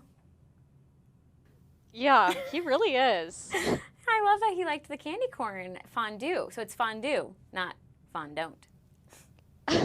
Okay. That was a good one, right? That was like a dad joke. I try. Sure. I try to make dad jokes. So Delaney and I didn't eat everything. We did try the mac and cheese. I usually am not a fan of like crock pot mac and cheese or like, bulk like made mac and cheese. This was so good. You loved it as well. I immediately emailed Jenny, who helped us kind of arrange all of Croctoberfest, to see if she knew who made it. It was Jenny. So thank you to Jenny. Major shout out. That mac and cheese was so good. The mac and cheese was really good. We have all the ingredients for you, which I'm going to throw up here on the screen really quickly. Here's the recipe for the mac and cheese. You're going to need 4 cups of elbow macaroni cooked. Oh, by the way, we didn't ask Jenny if we could share this, so we hope it's not super secret. We're sharing. You know what? We don't gatekeep, right, Delaney? Right. We don't gatekeep on the live desk. We don't gatekeep on the live desk. We share. You're going to need 16 ounces of Velveeta, a cup of milk or cream, 3/4 teaspoon of paprika. That's a little surprise. And then, let's see, a teaspoon of dry mustard, also a little bit of a surprise, 2 cups of cheddar cheese, and then salt and pepper to taste, which then I'm going to just quickly pull up the rest of this. This is pretty easy to make too, Delaney. I'm going to walk us through it. Ready, Freddie? Let's do it. Cook your pasta. Easy. Just follow the instructions on the box. Then you're going to chop the Velveeta into small pieces. Spray the inside of your crock pot. Put the Velveeta, the shredded cheese, and the milk in. Cook that until it's melted. Then add in your paprika, your dry mustard, salt, and pepper. Stir it all with the noodles. Put it on warm and enjoy. Super easy. Super easy. I love easy recipes because I'm not the best chef. I agree. You know? An easy recipe is always the best. Shout out to Jenny for not only crushing the mac and cheese making skills, but also for sharing the recipe with all of us. Right. Thank you, Jenny. We also tried the candy corn fondue, which we both thought sounded a little scary, but tastes like... It just tastes like frosting. Yeah. It was really good, though. Like, we were a little nervous. We don't love candy corn. We don't. But it was good. He also had pretzels available to dip into it, and he had, I think they were graham crackers. So there's lots of different options of things you can dip. I mean, it's fondue, so you can always get creative there. But yeah, I think about how many times... Well, I've never done it, but it happens a lot in the movies where the characters like just grab a tub of frosting and they eat it out of the container. Yeah.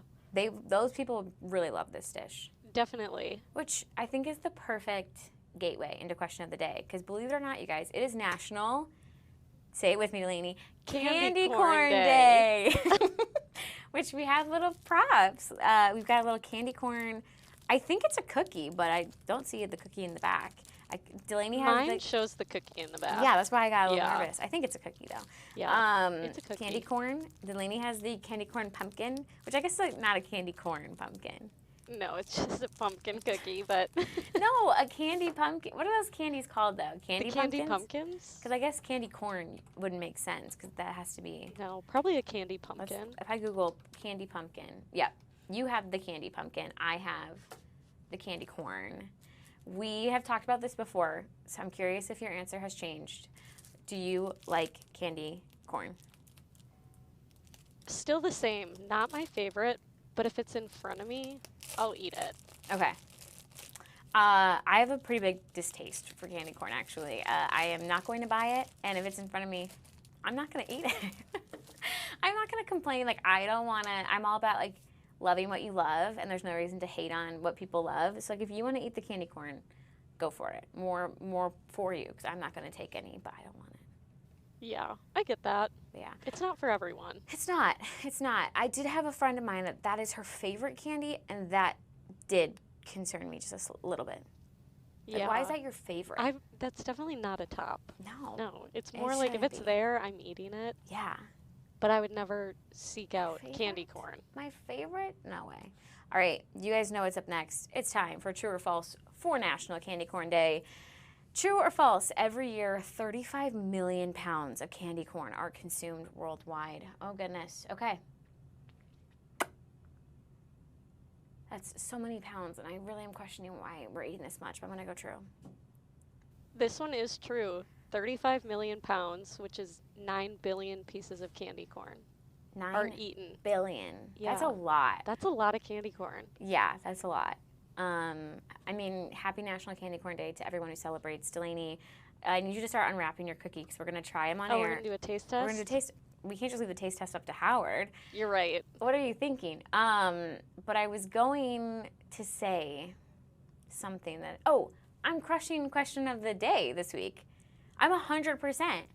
You are. I was off That's Monday. impressive. You were a little off last week, Last at week the I- end of the week. Last week I did bad. But that's okay. I You've was redeemed off yourself. on Monday. So I've since then gotten Tuesday, Wednesday, and Thursday completely right. And one of those days had 2 questions. Gosh. Impressive. I hope we can keep this going tomorrow. Okay, are you ready? Oh, this was another thing we asked is how do you eat your candy corn? You, obviously it's a cookie. You said you eat it in one bite. I do this. I start from the top and work my way down. So I'm going to do that with my cookie too. I just feel like it's too small.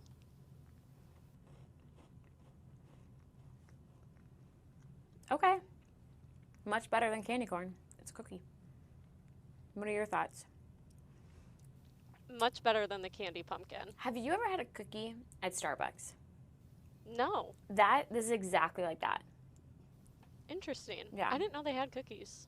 Girl, where have you been? Not at Starbucks, I guess. Although we I both just know. went We both yesterday. know that you and I go to Starbucks a lot. Delaney, are you going to start? Delaney used to bring me Starbucks, and she doesn't do that anymore. So I chose this opportunity on air to call her out for it. I'm going to need you to bring me Starbucks soon. I know. We'll do it soon. I wasn't planning to go yesterday. Okay. And then I just wound up in the drive-thru. It wasn't like The part car of the just, like, plan. drove itself. It was like, I really need a coffee. I get it. Delaney gets to come in 3 hours after me. Yeah. So she has more time to do that kind of thing. Gosh, we need to start getting a camera that can be in the hallway, Delaney. We have Halloween balloons that are currently in the hallway. Our Real Milwaukee producer is carrying them, so I have a feeling they'll be making an appearance on Real Milwaukee soon. Oh, yeah. I'll talk to Kale. We need a hallway camera because that was fascinating. That was fascinating, I promise you guys. Okay, we're going to take a quick break, and then we're going to go somewhere new. We'll find a good feed for you. We'll be right back.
This is the Wisconsin Live Desk.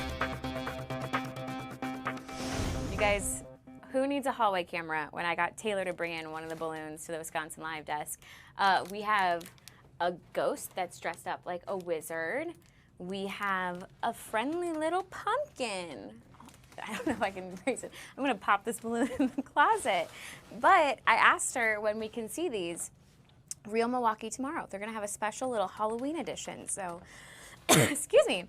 I'm glad that we could get a little visitor in the Wisconsin Live Desk since we saw that in the hallway. Again, that's going to be decorated tomorrow, so that's exciting. I was going to take us back out to Henry Winkler's 80th birthday party celebration that actually just ended. So instead we're going to head out to DC. Federal workers are actually holding a food drive, which we're taking a look at right here. I don't believe there's any sound on this. I'm going to just pull it up just in case there is, but it does appear there'll just be some background noise there. But yeah, federal workers. I'm so sorry, you guys. The cookie is coming back. It's mad at me that I didn't have any water back here. Are collecting all sorts of food for those federal workers who obviously are not getting paychecks right now.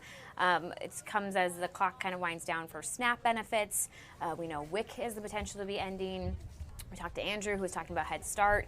As a reminder, these are live feeds, so they kind of move around a little bit. I know it's probably not as steady as you're used to when you watch a newscast, but they're just working on getting lots of different footage for their newscast later today. We're just kind of peeking in live, so I know it can move about a lot. Actually, I'm getting a bit dizzy, so hopefully this one calms down in a second or two. But it's just some federal workers coming together to make sure that people can get food if they need that. So that's happening right there in DC. Otherwise, we'll pop back out here to the Wisconsin Live Desk, which right now is actually, it's pretty quiet, you guys. I think hopefully some things pop up for Mary because she's coming up here in about 5 minutes. But let's see what else we can talk about. Let's talk about, oh, this will be good. Oh, I was going to say the Bronze Fonz party, but I guess this is what's happening right now. So maybe if you wanted to go right now, we just saw the end of this. Taylor's going to come in. We're going to do a handoff. Let's see if she's ready. Oh, she's being so respectful. She doesn't want to open the door. I'll open it for her. This is a really good Wisconsin Live Desk. Thanks, Taylor. No, we appreciate it. Of course. Our viewers are probably loved seeing that balloon.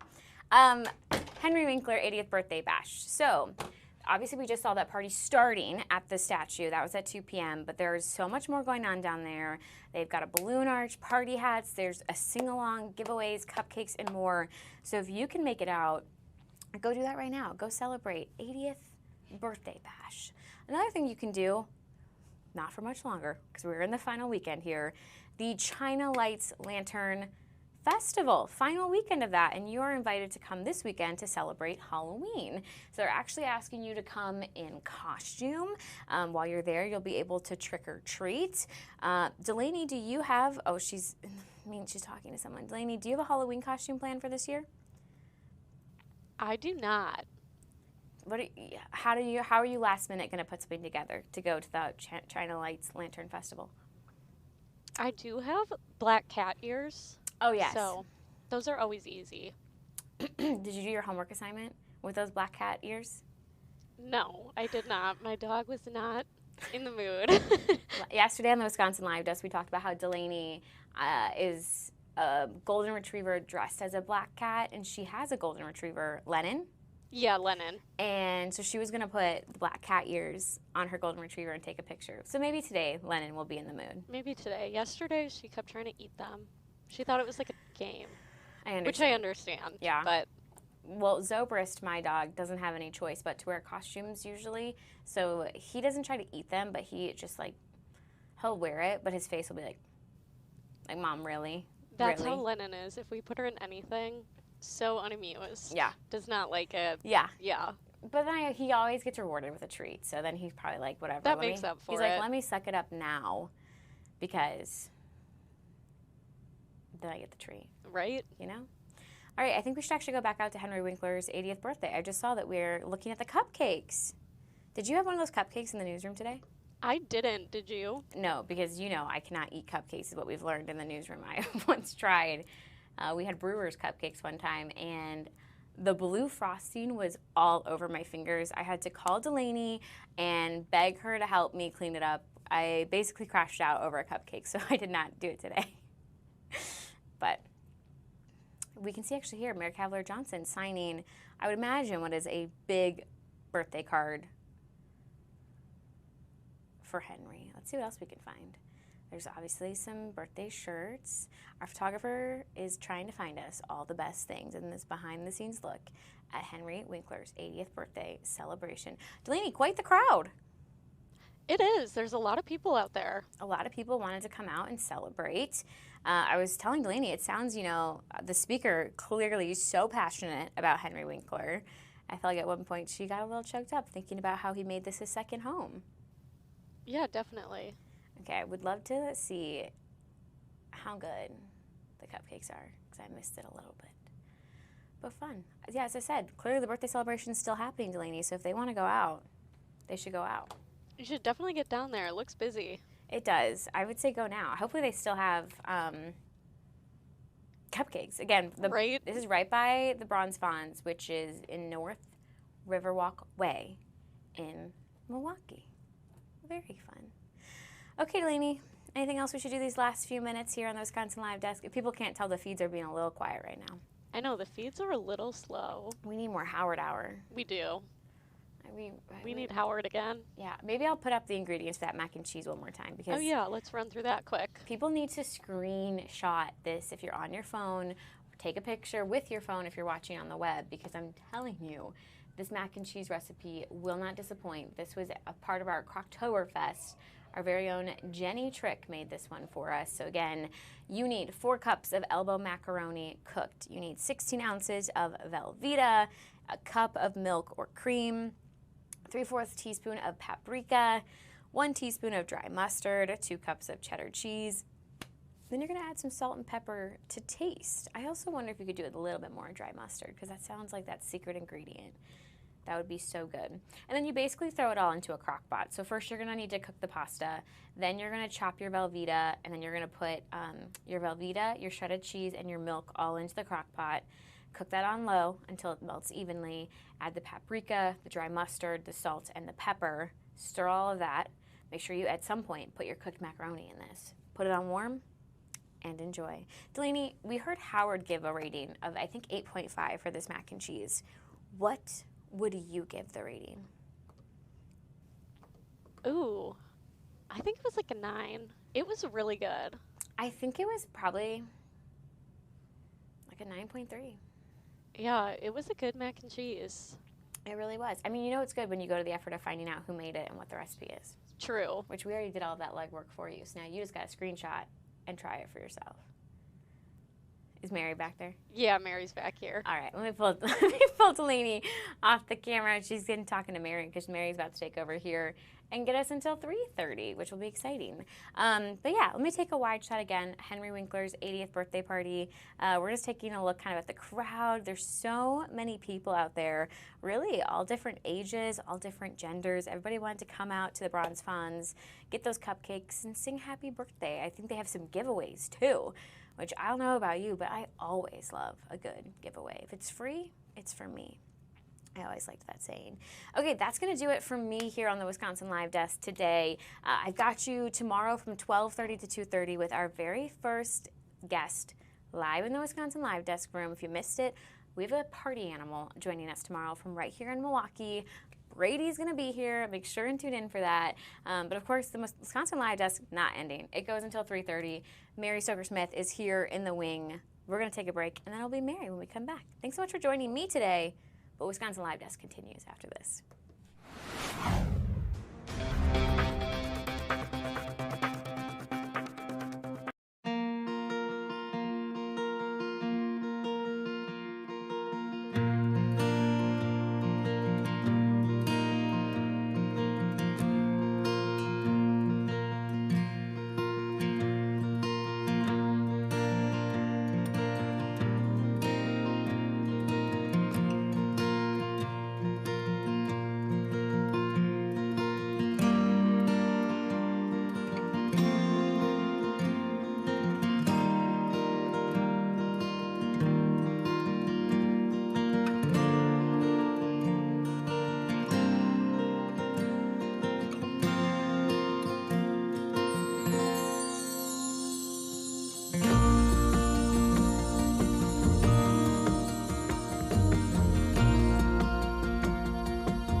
This is the Wisconsin Live Desk. Good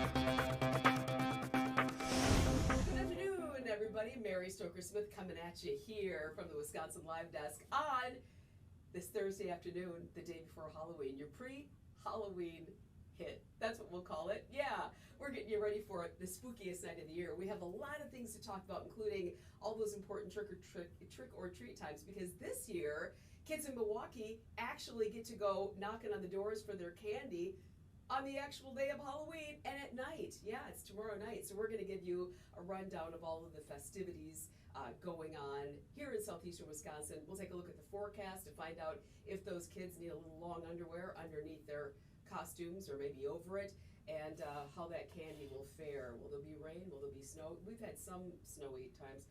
My necklace here, I tried to get Halloweenish. This is the best I can do, and the necklace is doing a little trick on me, so we'll get that taken care of. But more importantly, glad to have you with us. We do have a lot to get to today, though, a lot of serious news, and we're going to take you out to Washington, D.C. right now, where federal workers are gathering. They're actually talking right now. They're protesting. There are signs up right now. We're talking about all of the things going on with the federal government and the shutdown. So let's take a listen to that, and then we'll come back here for some more local news. But again, happy to have you with us on this October 30th, this Thursday afternoon. Keep it right here because we've got a lot to get to today. Thank you all for joining us today. We are a broad coalition of folks. We are federal workers, part of the Federal Unionist Network. Indivisible is a co-sponsor, 5051, the Sunrise Movement, the Moonlight Movement, Fair Share America, and IFPTE, among many, many others. So we are here today because while Trump builds a ballroom in the demolition of the East Wing of the White House, federal workers, including furloughed federal workers, are fighting to feed the people. So to make the stakes clear, we have been fundraising for the D.C. Capital Area Food Bank. We have raised $10,000 so far for that food bank. We are collecting food and we'll be distributing it to Virginia and Maryland. $10,000 sounds like a lot. We should be proud of ourselves. That's 3 seconds of SNAP. SNAP feeds 41 million people a month. $10,000 feeds 53 people. We really need this administration to release the $6 billion in reserve and make sure that food stamps, that SNAP continues past November 1st. And that's why we're here today behind the U.S. Department of Agriculture. So it is my pleasure to introduce Congressman Beyer. Representative Beyer has served his community since well before he was a congressman. He chaired the Alexandria Community Trust, Alexandria's Community Foundation. He was on the Board of Jobs for Virginia graduates, the state's largest high school dropout prevention program, and was also the president of the Board of Youth for Tomorrow. Thank you so much for your service, sir. I'm honored to have you speak. Everybody help me welcome Congressman Don Beyer. If you could stand right here. Thank you very, very much. But first of all, thank all of you for showing up. I really, really appreciate it. It is your presence and your passion and your activism and your engagement that will persuade Americans that we have to pay attention to this. And thank you to all the press for showing up. You know, you're the first draft of history, and unless you're covering important events like this, no one's going to know. Look, it's really important stuff. Mahatma Gandhi said, there are people in the world so hungry, God cannot appear to them except in the form of bread. Well, we're here today to stand up for the 41 or 42 million Americans that Donald Trump wants to go hungry this Thanksgiving. There's 16 million children, 8 million older Americans, 4 million Americans with disabilities who all are dependent on SNAP benefits to feed themselves. This is heartless, this is heartbreaking, and is totally unnecessary. Trump does not have to starve these people. This is an active, conscious, deliberate choice. Look, the law is clear. The shutdown protocol is clear, all the guardrails, even in previous shutdowns, like the one when Donald Trump shut down the government in his first administration, all the SNAP benefits stayed in place. There's no reason they can't be paid right now. And as we know, there are $6 billion appropriated, signed, authorized, sitting in the bank right now, ready to fund those SNAP benefits. There's no reason this can't go forward.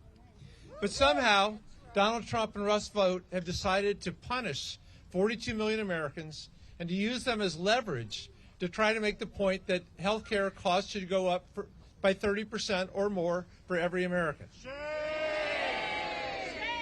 It's not like cutting SNAP benefits versus nothing. It's the only reason that we are fighting so hard is to try to deal with the health care crisis the Republicans created with the big, bad, ugly bill.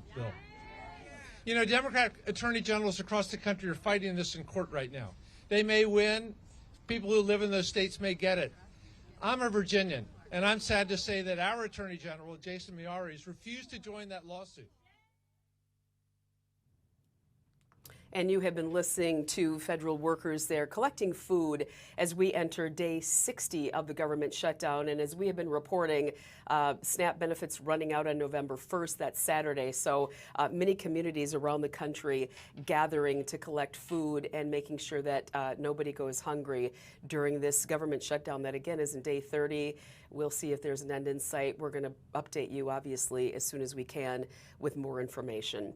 We're going to take a quick break because we want to regroup because we got something else going on besides Halloween this weekend. We have daylight saving time.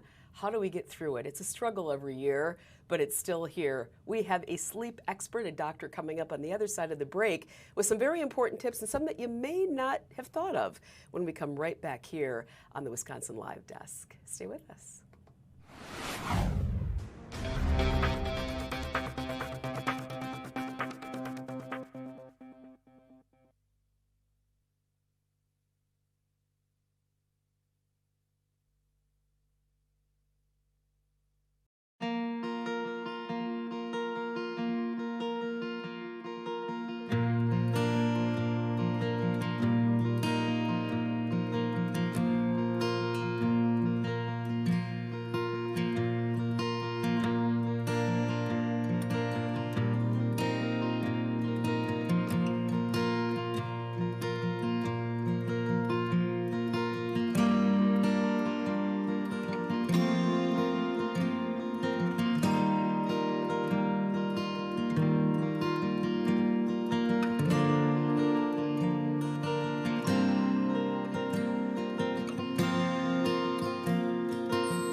This is the Wisconsin Live Desk.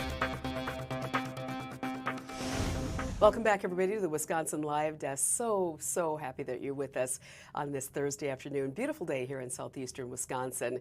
The sun is out, the sky is just little puffy clouds right there. There is kind of a feeling of fall in the air, especially with Halloween coming up tomorrow.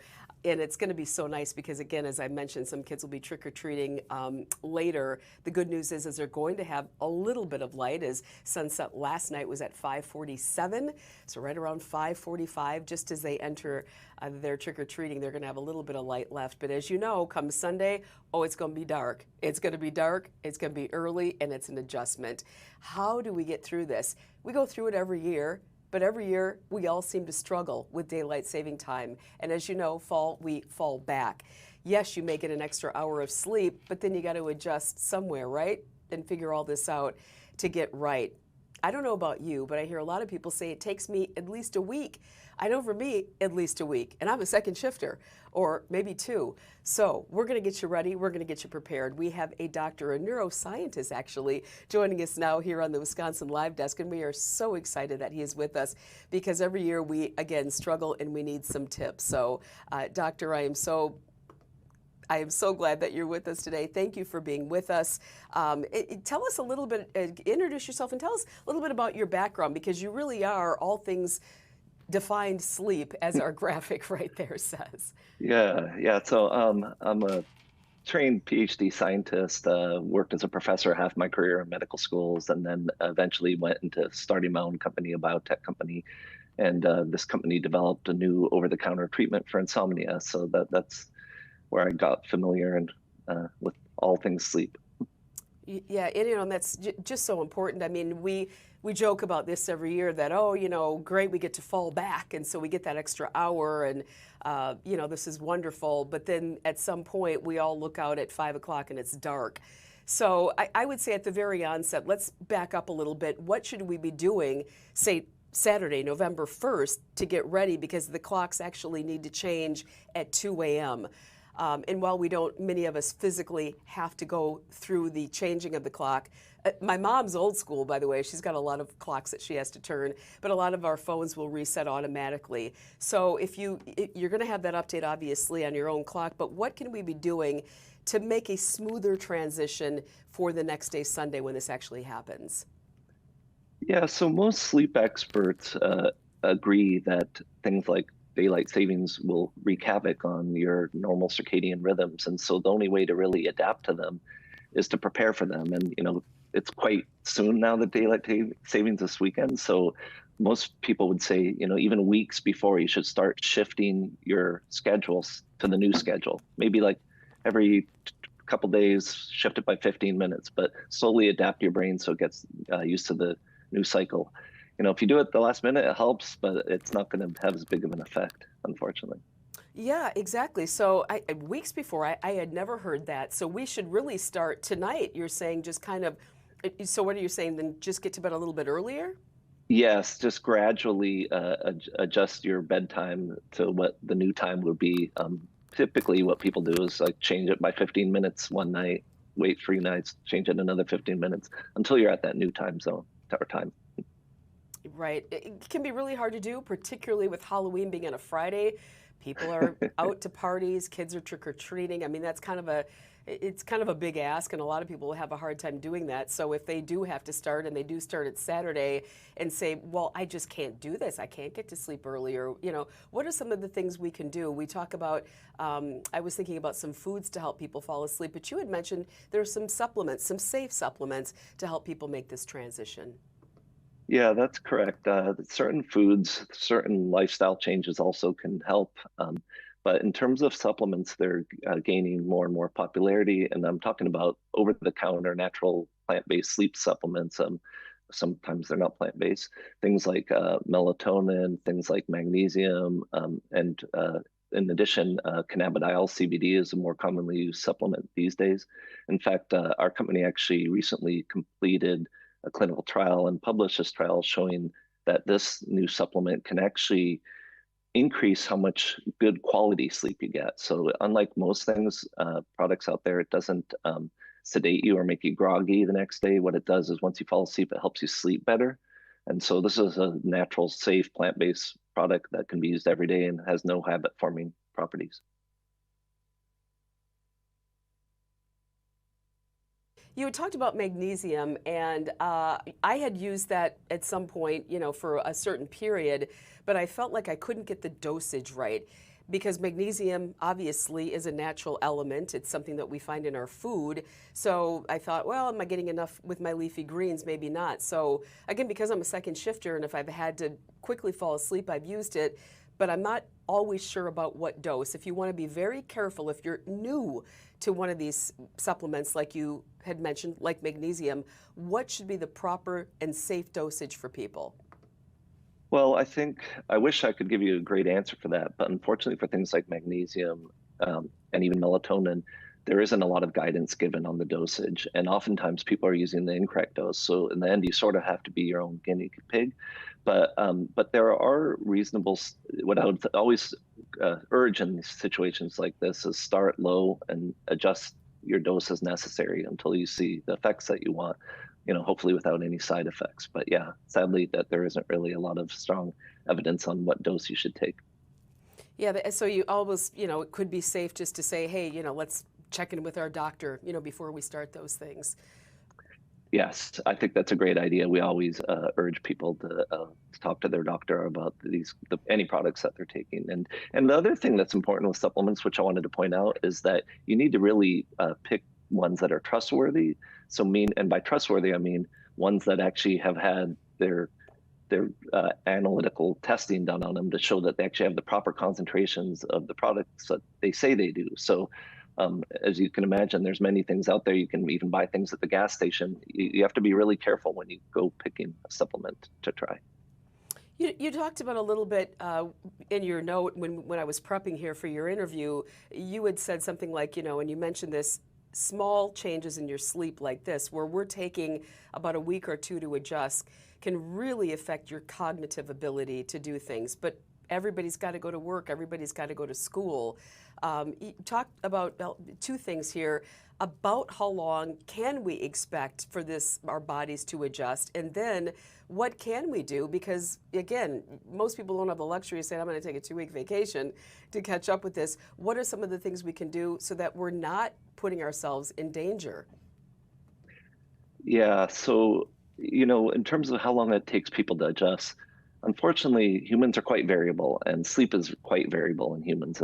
Some people only need 4 hours of sleep, some need 10.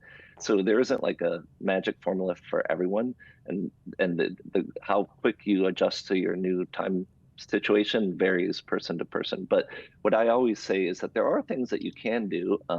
For example, exercise is something that really contributes to good sleep. So vigorous exercise during the day, even if it's for a short amount of time, can really boost how much quality sleep you have. So maybe during these transition times, try and schedule a little more exercise time if you can.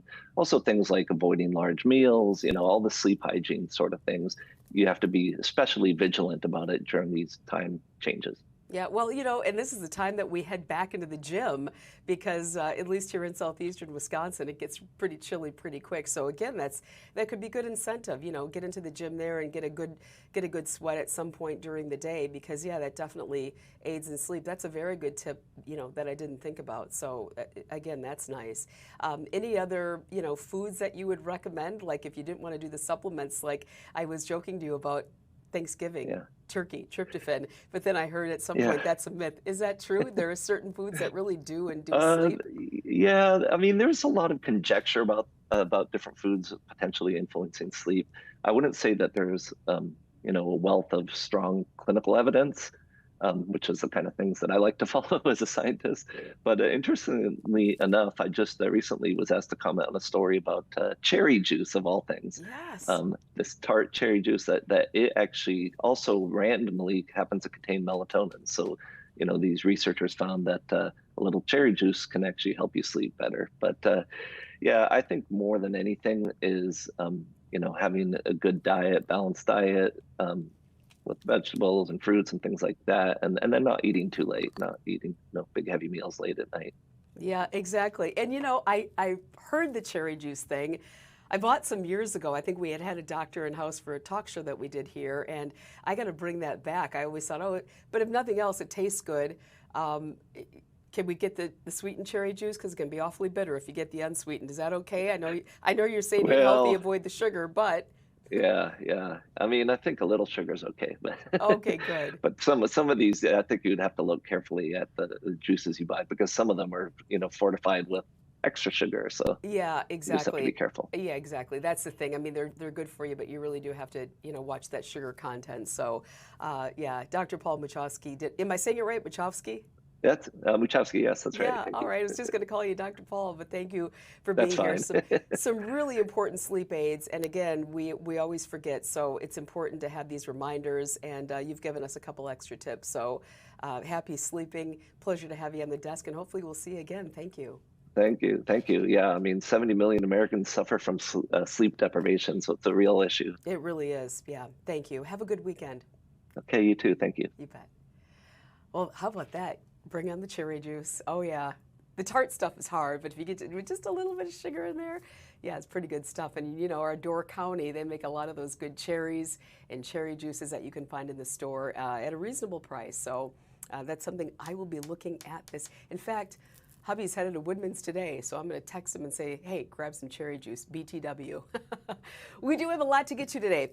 We're going to talk about the forecast because it could be a good cherry juice or even an apple cider weekend, right? Something hot, something kind of warm and comforting. We want to tell you about the trick-or-treat times, and we also want to talk about some other things going on here in southeastern Wisconsin this weekend, because a lot of you will be out and about. So we're going to take a look at all that when we come back after a quick break. Keep it right here on the Wisconsin Live Desk. Glad you're with us today.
This is the Wisconsin Live Desk.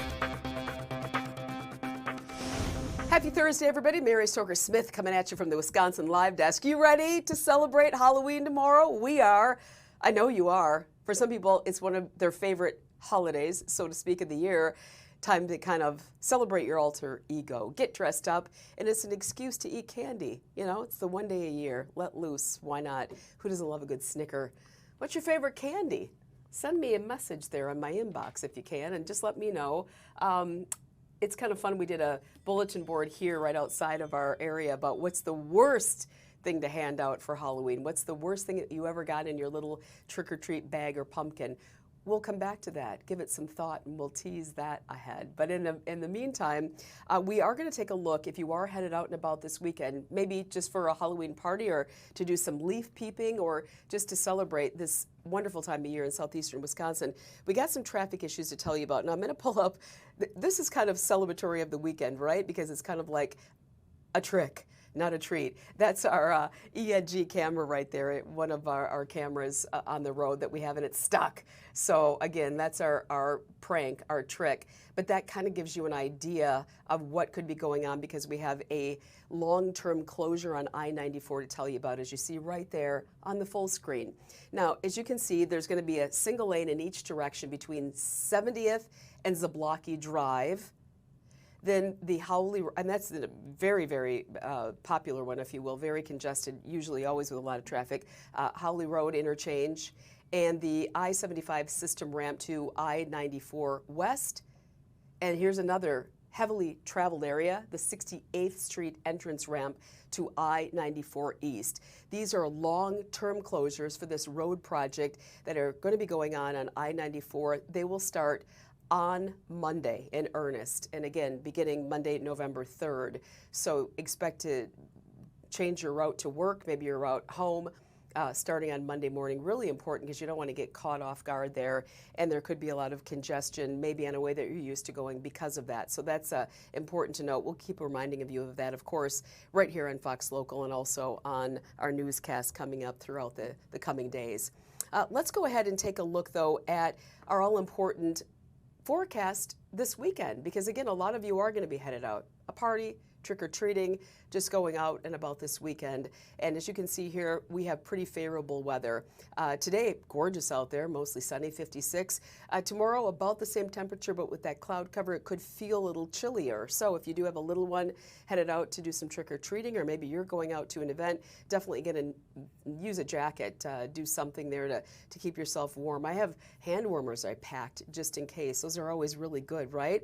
So maybe if you're ghost or goblin or your little ghoul has a costume with gloves, they can put those little hand warmers in there. Those are always really nice and cozy. Saturday, a chance for showers on November 1st, but we start with 50 degrees, not too bad. Remember, with the clocks back at 2 a.m. and we go into Sunday, 54, and then we warm back up for Monday and Tuesday, mostly sunny, almost 60 degrees. That's going to feel really good, especially earlier in the day as we all try to adjust with daylight saving time, so that's fantastic.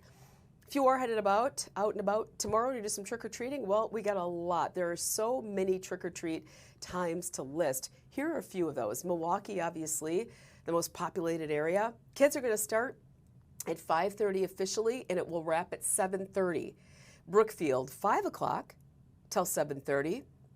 Over in Kenosha, down in Kenosha, kids are going to start even earlier than that, 4 to 7. So imagine the kids coming to your door right at 4 because you know they're going to be out there. Have the candy ready. Put that big old bowl out and get things going there, maybe 3:58.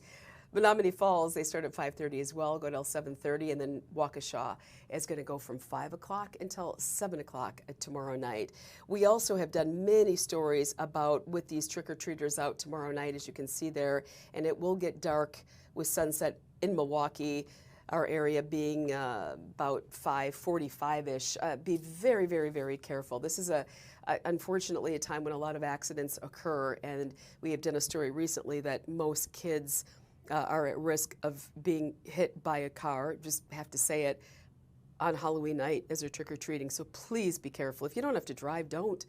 but just be very careful for kids running across the road. You know, they're excited, they're dressed in costumes, and a reminder to parents, if you can, put reflective gear on those costumes and make sure that they're supervised. Please do so, because we want everybody to have an enjoyable time, but also a safe trick-or-treating experience. So those are some of the times tomorrow, but again, please be careful and please be safe.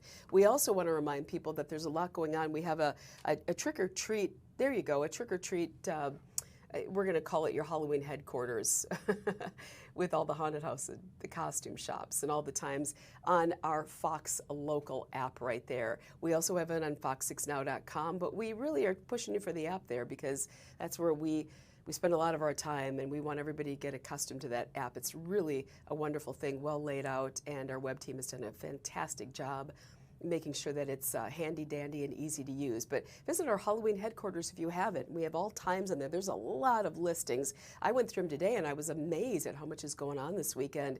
Hard to keep track of, but we laid it out for you. We put it out nice and pretty and square, and you can see everything laid out there. Halloween headquarters on Fox Local, and then also on fox6now.com. We have all the reminders right there for you.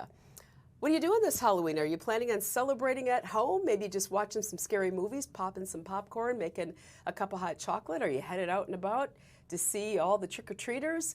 Or maybe you're just going to hunker down and just hand out candy. It's always fun to see the kids come to the door. Either way, it'll be a great weekend regardless, and we have a great forecast, as you just saw. We also, of course, are entering today.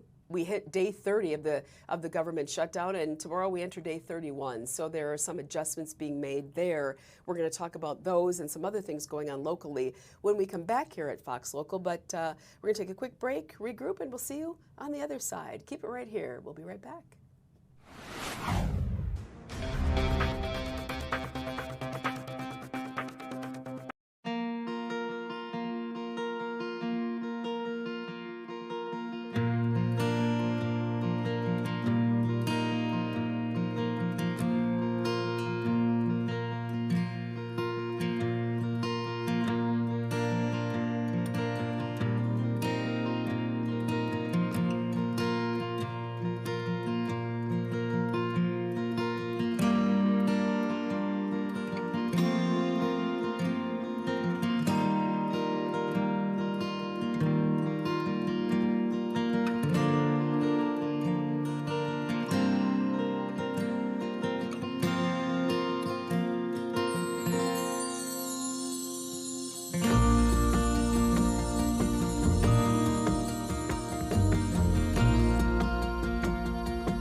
This is the Wisconsin Live Desk. Welcome back, everybody, to the Wisconsin Live Desk. I'm Mary Stoker-Smith, joining you this Thursday afternoon. Thanks for having me along. I like being part of your Thursday, especially the day before Halloween. It's a pleasure. It's an honor. We're going to talk more about that in the about 15 minutes we have left here, but we do want to talk about something that's affecting a lot of people, something that's on your mind, of course, and that's the government shutdown. We have entered, as you know, today, day 30 of the government shutdown, and there is some news and perhaps a big development coming today. A judge is set to decide whether SNAP benefits can officially run out on November 1st, and that's this Saturday. We're going to give you a look at the Capitol right now because there is a lot going on, a lot of talks, and there is some urgency there as lawmakers are trying to hash things out, but a lot of people concerned, of course, about what we can do, particularly, for SNAP benefits, because that affects a lot of people. So what is happening right now is the federal court decision might come today, Thursday afternoon, and that would basically avoid a total cutoff of the federal food assistance that 42 million Americans would be affected by. That would start on Saturday. So looking at this kind of in depth, the Trump administration has stated that the benefits from SNAP, SNAP, we always use that term, it stands for Supplemental Nutrition Assistance Program, formerly known as food stamps. Back in the day, we used to talk about those. But the Trump administration stated that those benefits could not continue to flow because of the government shutdown and that they just can't go on. Some lawmakers on the other side of the aisle, though, are saying that, the SNAP benefit they're arguing SNAP is entitled, it's an entitlement benefit and it cannot be cut off. It cannot. So right now, as we had mentioned, there is a judge set to decide whether those benefits can be cut off despite the juxtaposition there of the two sides of the aisle.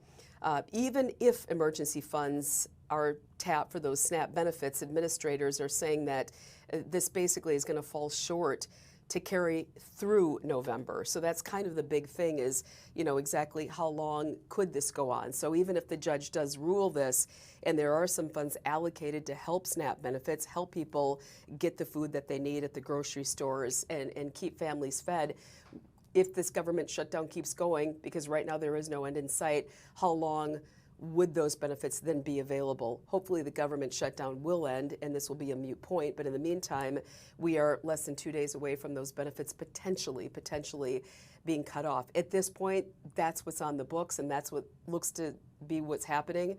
But again, this ruling that could come today could change that. We will keep an eye on that.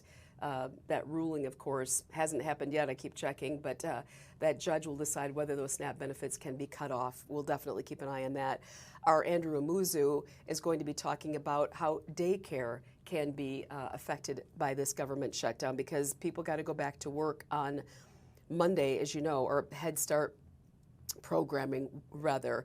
One of the things that he talked to or touched on today in his report that you will see on Fox 6 at 4, 5, 6, 9, and 10 is that Governor Tony Evers says that 2 Wisconsin Head Start programs will definitely be shut down in November because of the lack of the federal funding caused by this now 30-day shutdown.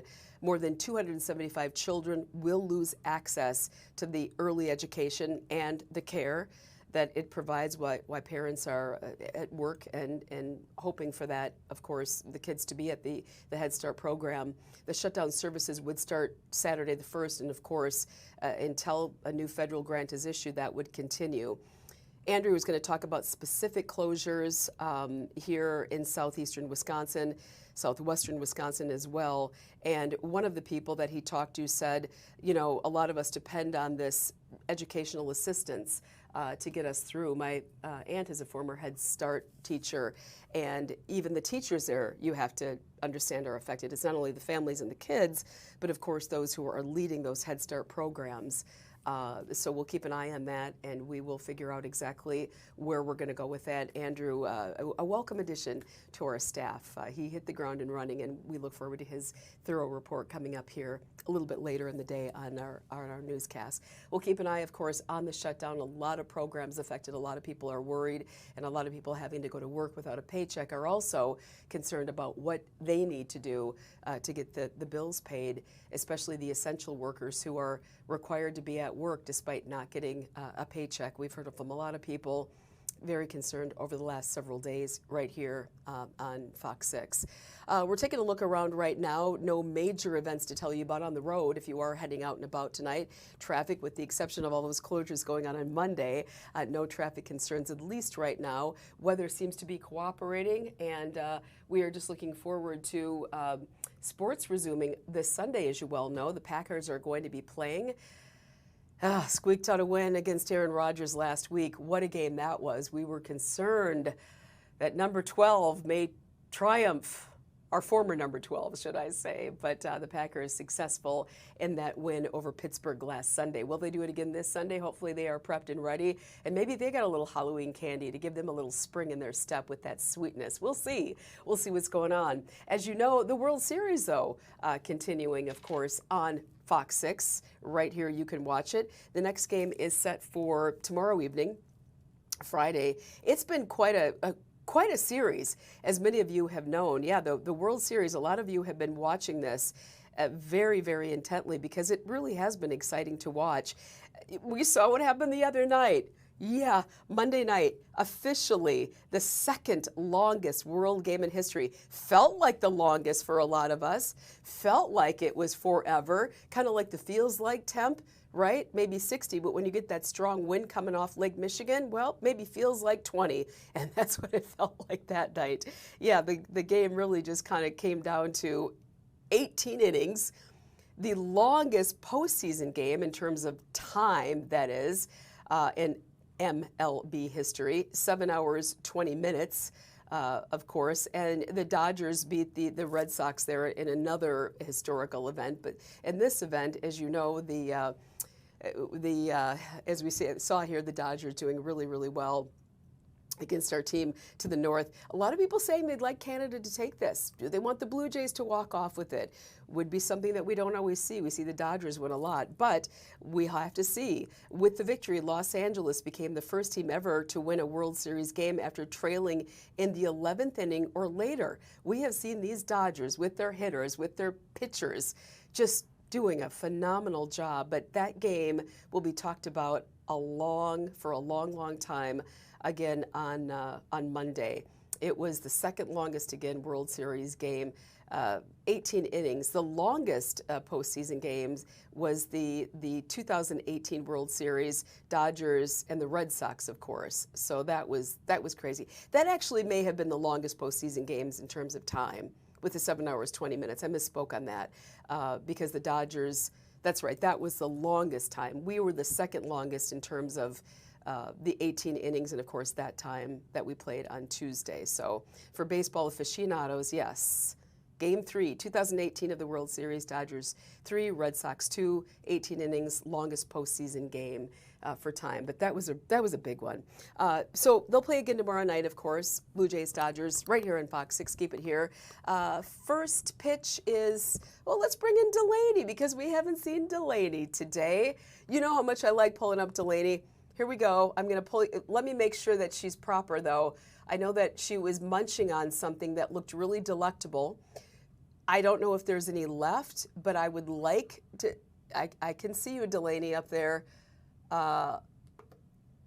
Is that it? Is that gone? Yeah, I was eating a cookie earlier. Is it gone? It's gone now. It looks so delicious. It was so really good. I walked in to say hi to Delaney, and we have to have Delaney on now every time that we do the Wisconsin Live Desk, during my shift at least. And she was munching on this delightful, what looked to be like a sugar cookie with the orange pumpkin-esque frosting. Those are my favorite things. Is that what that was? Yeah, and it was really good. Where'd you get it? I got it from the newsroom. Oh, really? I think they were from National Bakery. Somebody was in this morning, and so I grabbed one. Nobody does it like National Bakery, particularly right around the holidays. Those look really good. they're always so fresh and they're always so good and they're not too sugary, but just enough to give you a little kick. Yeah, right? Yeah. You got a sweet tooth, don't you? Definitely. I can tell. That sounds good. Hey, that's a great advertisement for them and a great reminder to get out to National Bakery to grab a little Halloween treat for you this weekend. I wonder how long they're going to be making those, but they'll probably still have some on the shelves this weekend, those beautiful pumpkin cookies, right? Oh, yeah, I'm sure they still will. Yeah. I asked you during the break about what people's favorite Halloween candy is, and I teased a little bit. We had a board right outside of our Wild Desk area here about what the worst Halloween candy is. But let's start with the best. What's your favorite thing, or what was your favorite thing to get in your Halloween bag when you were trick-or-treating? I think Twix. Yes, Twix. And how do you eat the Twix? Do you eat the whole thing, or do you eat the top first with the caramel, or and then just leave the cookie, or do you just nosh on the whole thing? I've just always eaten it in one. Like, I know some people who eat the top first, but I just like it all together. That's what I do. Yeah. Because you want that caramel fix, and then you got the crunch, cookies a little crunchier. Yeah, those are great. Yeah. I go for I'm a classic Snicker. Those are always good. You can't go wrong. Yeah, love me a Snicker, and then probably I kind of went a little unconventional. I used to love a $100,000 bar. I don't even know if they still make those. A couple of years ago I asked and they did, but I don't know. Have you heard of a $100,000 bar? I have. Yeah. I don't know if they still make them, but those are good. Rice crispy kind of thingy, like the crisps and then the caramel and then the chocolate. Butterfingers are also up there. And then I would probably say, yeah, of course we like the Twix. Never been a big fan of the Almond Joy. Not a big coconut. Right? No, I agree with you. Yeah. Yeah. Speaking of the upturned nose, everybody kind of agreed the consensus was the worst thing to get in your bag, raisins. Even the chocolate covered. The dreaded box of raisins. I forgot about that. Oh. Yeah, that was always the worst. There's always one house. Always. You know who you are out there. Let's be healthy. No. We'll eat our kale and our broccoli later. Right? In the week. But there's no, a different Halloween. time, but it's not on Halloween. A different time. Halloween calls for the chocolate classics. Right? Exactly. Yeah, that was never good.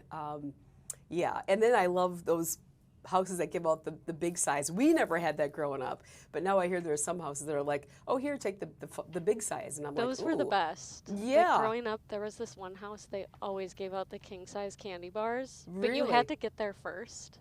Because they didn't hand them out, they like left them in a bowl. So if you were last, you were not getting one. Who leaves the big size ones in a bowl? Right? Because you know people are taking 2, maybe 3. Yeah. Wow, well, that was a nice house to have. That was a really nice house. That was probably their consolation, like, or like, oh, we're not going to hand it out, so we'll give out the big ones because we don't want to hand it out. But ooh, that would be really nice. Yeah. I used to love too the. I don't even know if I ever got them. I think I did, but the salted nut roll, there's no chocolate on that, but, salted nut rolls are really good, too. Yeah, those are. Mm-hmm. Yeah, that was a good one. Do you get trick-or-treaters? My parents do. Yeah. But their trick-or-treat was last Saturday. Oh, yeah. They have a good crowd? I think so. Yeah. Yeah. Ted Perry had a good crowd in Whitefish Bay because his was Sunday Whitefish Bay. Kids came out in the afternoon. We stopped at the Stone Creek there and we saw a lot of them. We're in a high rise, so we don't get them.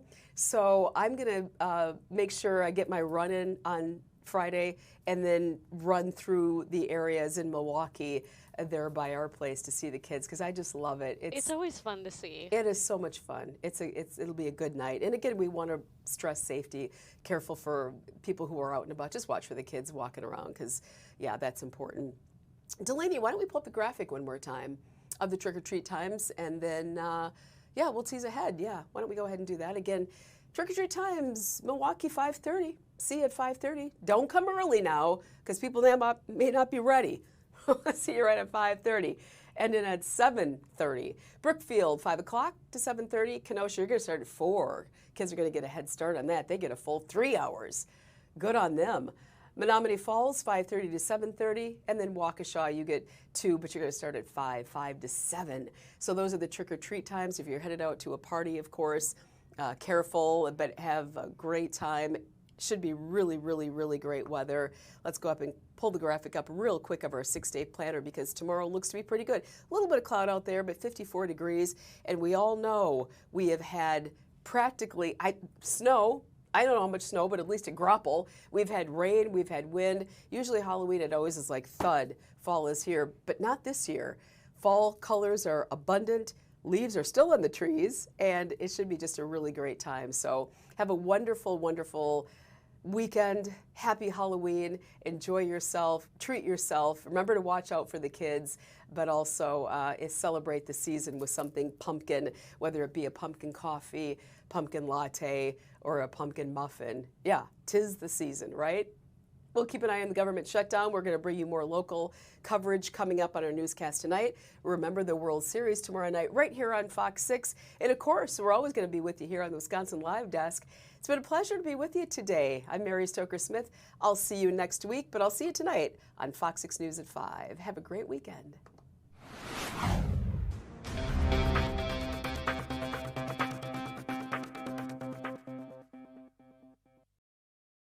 Strong and independent pillars of our communities and drivers of our economy.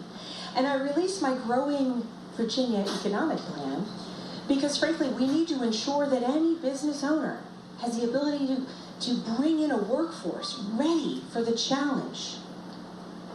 We need to ensure that amid the chaos coming out of Washington, particularly with trade policy, that Virginia is a steady place for investments to come and for people to take a risk here in the community that they love. And as governor, I will work to be steady and clear in the vision that I have for Virginia, which is the best public schools in the entire country.